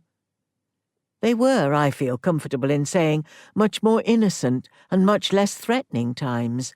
And looking back, I think it was the war, with all its terror and trembling and the need to live for today, because the morrow might never come, which swept away the innocence of courting, and with it much else of my life and those around me. But I'm getting ahead of myself once again. There was one place on the Croom estate where I could be sure no wicked thoughts would intrude, and it was a place that I was required to go every Sunday. In theory, Sundays were the one day a week I had off. I never quite worked out how my lady managed on those days, when my services seemed indispensable every other day of the week. But every member of the household was required to attend church in the morning. Now, as it happened, this was no great burden to me. I loved church, and had gone every Sunday back home in Stamford, even though Mum, Dad and my siblings rarely attended services. It wasn't that I was a pious, holier-than-thou Christian. My faith was the quiet sort and very personal to me. No, what I loved best was the singing of hymns and the sense of peace with the world that seemed to imbue me from the moment I stepped across the threshold. Croom Court, of course, had its own church, the Church of St. Mary Magdalene, a neo-Gothic building created, inevitably, by Capability Brown, with a dominant tower which was designed to be seen from miles around. Inside, it was a sober and quite small affair, with traditional leaded windows and a floor made of stone flags. The three things that struck me immediately on the first day I went there were the pulpit, the pews, and the looming presence of dead Coventries. The pulpit was a masterwork of intricate wood carving, set, as with so many churches of the period, up a short set of stone steps to allow the vicar to look down upon his congregation, as he doubtless chided them for their sins. Croom Church also boasted its own priest, not an itinerant parson who held services in a series of churches across the parish. The ordinary pews were nothing special, neither more nor less splendid than in any other church of this size. But what made their arrangement different was the presence of two raised boxes, one on either side, at the back of the church. These were solely for the use of the family and their guests, and it rather summed up the whole situation, to be looked down on by both my spiritual and temporal betters on my one day a week off. Then there was the question of Coventry's past, to add to the sensation of being observed by Coventry's present. Just about every corner and wall of the church was occupied by the tombs of, or memorials to, previous earls and countesses.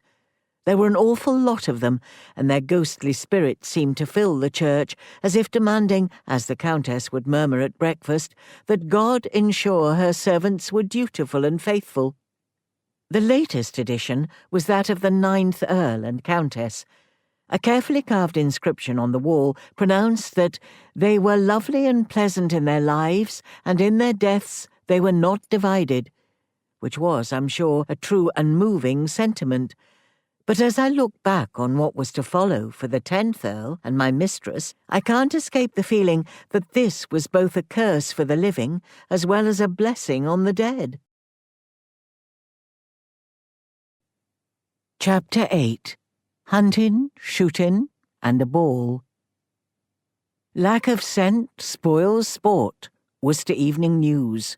The master was not well enough to hunt the Croom hounds yesterday when the mixed pack met at Sheriff's Bench, and Pavitt carried the horn. A biting wind from the northwest made scenting conditions distinctly poor, and hounds could do very little with their first fox from Salford Coppice, and after taking a faint line through the covert, and out to the fruit orchards at the top they could not touch it again. Their second fox from Salford Coppice had broken cover, as if for Pitch Hill, but after running a couple of fields downwind, he swung back into the teeth of the gale. Hounds hunted him up to the plough adjoining Commissioner's Coppice, where they came to a check. Hitting off the line left-handed, they skirted the west corner of Salford Coppice and made for the fruit orchards. The fox had evidently turned right-handed from there and made for Norton Hills, but the hounds could make little headway on entering the covert. After drawing the whole length of Norton Hills, they crossed the roads to draw Hipton Hills, from which a fox was quickly away. He ran through Lenchwick Coppice and into Wood Norton, where he promptly got to ground in the drain by the pool, and was later accounted for. As hounds were moving away from the drain, a halloa was heard near the rabbit warrens, and Pavitt quickly slapped hounds onto the line, which they hunted nicely left-handed and over the road to the Leeson Breaks, where they could only walk on the faintest possible scent, so were stopped and returned to Wood Norton. They found again before long, and hunted through the ash beds above Major Williams and out by Yunnell Hill. Bearing to the left, they ran on by Hipton Hills and over the road to Norton Hills, turning back halfway through this covert and recrossing the road, to be stopped eventually short of Wood Norton after about an hour's hunting. Hounds hunted well, particularly during the afternoon, though hampered all day by lack of scent.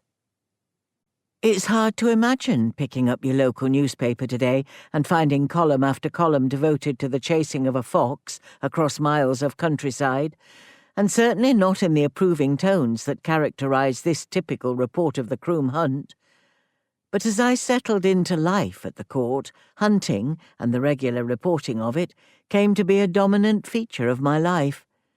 The reason was that fox hunting, and as we'll see other types of blood sports, were meat and drink to my mistress. I first heard the sounds one cold and dank day at the start of November.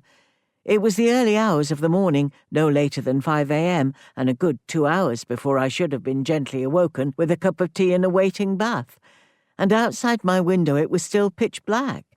But through that window I could hear the distant sounds of very excited dogs and the occasional blurt of a horn. The hunting season had started, and without wishing to sound too grumpy about it, my sleep was its first casualty. I'd been told to expect this the evening before, not that this made my interrupted sleep any better. As I laid out her gown and jewels for dinner, the Countess said, "I will be riding to hounds tomorrow, Mully. Please make sure you lay out my clothes this evening. I shall be up with the lark in the morning." I quizzed Mr. Latter about this downstairs in the steward's room. I knew, of course, that the gentry liked to occupy themselves with fox hunting, but I'd never heard the expression riding to hounds, and was distinctly unsure which items of her extensive wardrobe milady would need preparing. As ever, Mr. Latter rode to the rescue. "Her ladyship will rise at approximately 3 o'clock," he said, in his precise and calm way. "You will not be required to rise at that time, and she will bathe when she returns. You must have her bath ready to draw from early afternoon onwards. As to her clothes, she will need her jodhpurs, her chemise, her white stock, and her black hunting jacket. Please lay them out in her dressing-room while she and his lordship dine. I will have her riding boots prepared. You do not need to concern yourself with them." Well, that all sounded like words from a completely foreign language to me, but I made a beeline for the Countess's wardrobe and carefully explored every possible item of clothing which might correspond to the list Mr. Latter had given me. "Let's hope you've got this right, my girl," I muttered to myself. "Her ladyship is going to be jumping fields and fences tomorrow morning, and there's nothing for it but that you have to make sure everything is spit-spot perfect for her when she rises. It wouldn't do for you to fall at this hurdle, so keep your fingers crossed and hope that these are the right togs for chasing foxes." I must have somehow managed to lay out the right outfit, because milady didn't summon me at 3 a.m. for a dressing down or redressing up. I'm not sure if she had, what would have happened. I've always enjoyed my sleep, and after a day working at the court, I almost fell into bed with tiredness. Being snatched from my dreams at such an ungodly hour might well have produced a perilously sharp response. And so milady rode to hounds, and I was woken by their baying and excitement from across the fields. As with so much else, the Earl and the Countess had their own pack. The Croom Hunt had been founded by the 9th Earl in 1867, and had what it called its own country. This was a territory of about 20 square miles, taking in Worcestershire, Warwickshire, and Gloucestershire, over which the Hunt had the right to chase foxes. Previously, this land had belonged to the much older Worcestershire Hunt, but in the mysterious way of all things aristocratic, had been carved out and handed over to his lordship. And what a busy hunt the Croom was!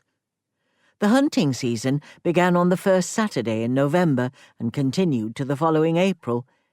In my time at the court, the Croom would set out in pursuit of foxes as often as 4 days a week, and apparently it was one of the most successful in the country. The Complete Fox Hunter, which as far as I know was the closest thing to a Bible for the hunting set, describes the territory as wonderfully good, there being a fair amount of grass in both Ledbury and Croom domains, while the plough is not particularly deep. Some big woodlands there are, but for all that the bulk of the hunting is in the open, and the Ledbury is on the whole a fair scenting country. I have to say that fox hunting never held much appeal for me, and I can't read something like that without feeling a twinge of sadness and sympathy for the poor beasts chased over hill and dale for the pleasure of the gentry. But then again, I'd been brought up in a town and knew nothing of country pursuits, and it's fair to say that the Croom Hunt included among its numbers a goodly proportion of local farmers, who presumably had a good reason to get up at 3 a.m. and risk life and limb in pursuit of their quarry. Ever since the 9th Earl founded the Croom, the Coventrys had always been installed as master of the hunt. This was no mere honorary position, though it was that too, since it reflected the fact that his lordship was the biggest single financial contributor to the cost of running it, and paid for the upkeep of the pack, as well as employing the staff necessary for maintaining it. The Croom was quartered at kennels over the fields from the estate in the village of Kinnersley. This was where the pack of hounds lived, and where the hunt would gather in the darkness to prepare for their day's sport. Since the crackdown on fox hunting a few years ago, packs like the Croom have been reduced in size and in the number of times they meet. I suppose many people today will never have seen a big hunt gather. Whatever you think about the rights and wrongs, and as I've said, I have my own views on that, it is a remarkable sight. Oscar Wilde may have called fox hunting the unspeakable in full pursuit of the uneatable, but to see those unspeakables in their bright red coats, confusingly called pinks, and the ladies in their smart black coats, their slim necks swaddled in white stocks, well, it's a piece of old England, and even for me it stirs the blood. You might have noticed at the start of that article from the Worcester Evening News that the master was ill and not able to hunt that morning. As the season wore on, I began to realise that this was a far from unusual occurrence. Whilst my mistress was a dedicated and enthusiastic huntswoman, his lordship was often too ill to join her and lead the pack. In the 3 months I'd been in service, I'd only caught rare glimpses of the Earl. Of course, attending to him was no part of my duties. That was Mr. Latter's responsibility as his lordship's valet, as well as being butler to the house. But I did begin to wonder at how little Lord Coventry was seen. In my conversations, such as they were, with her ladyship, I had no doubt that she and her husband were truly in love. Theirs was not one of those marriages of convenience or arrangement that the aristocracy so often go in for. But she would occasionally let slip that his lordship wouldn't be doing this or that, whatever the day held in store for her, because he had taken to his bed. It all seemed a bit mysterious, and I resolved to pick up what explanation I could from the snatches of gossip I sometimes heard in the servants' quarters. Milady returned from hunting in the middle of the afternoon. She was flushed with excitement, if not with success, since a brace of foxes had eluded her and the Croom hounds, and covered from head to toe in mud. She stomped in, still wearing her boots caked with earth, and before I could step forward to greet her, Mr. Latter had silently arrived and was helping her remove them. They disappeared together. A few minutes later, the Countess emerged, clad in her dressing gown. "I'm ready for my bath now, Molly," she said, striding across the floor. "Please see to it directly." As I rushed to draw the water and prepare everything she would need, it dawned on me that, to the best of my knowledge, my mistress had not eaten a thing all day, had ridden up to 20 miles, and jumped countless stiles and fences. Yet other than looking a bit like she'd been dragged backwards through a hedge, she showed no sign of weariness or fatigue. Well now, that just tells you something, I thought to myself. While the master is apparently so poorly that he can't even make it out of bed, her ladyship has taken half the county in her stride without so much as a pause. Your mistress is made of strong stuff, my girl, and you'll have your work cut out to keep up. While her ladyship bathed, I went back down into the servants' quarters in search of Mr. Latter. I wasn't sure what was to be done about the Countess's muddy clothes, but since she might very well be needing them again the next day, I was determined to make sure everything was washed, dried and ironed ready, just in case. I found the butler patiently scraping mud off Milady's riding boots onto an old newspaper. Of her jacket, chemise and stock there was no sign. "It's all right, Miss Molly," he said, sensing my uncertainty. "I take care of her ladyship's boots, and her clothes have been taken to the laundry. If you would be so good as to iron them when they return, that will be as much as your duties require." It only took me one look at the state of the boots and the mud-splattered newspaper to feel rather relieved on that score. If my duties were as limited as this on hunting days, the Countess could ride to hounds every day of the week, so far as I was concerned. Since we're on the subject of duties and newspapers, I'd like to share with you an article published in the Worcester Evening News that year. It reported on an apparent trend among servants to demand, and be granted, lavish salaries and a whole heap of luxuries. I have to say that it made my eyes water, because nothing in it matched my experiences at Croom Court, and I was pretty certain that when Dorothy Clark or Mrs. Sapstead saw it, they would explode with laughter. This is the end of CD3. The book continues on CD4.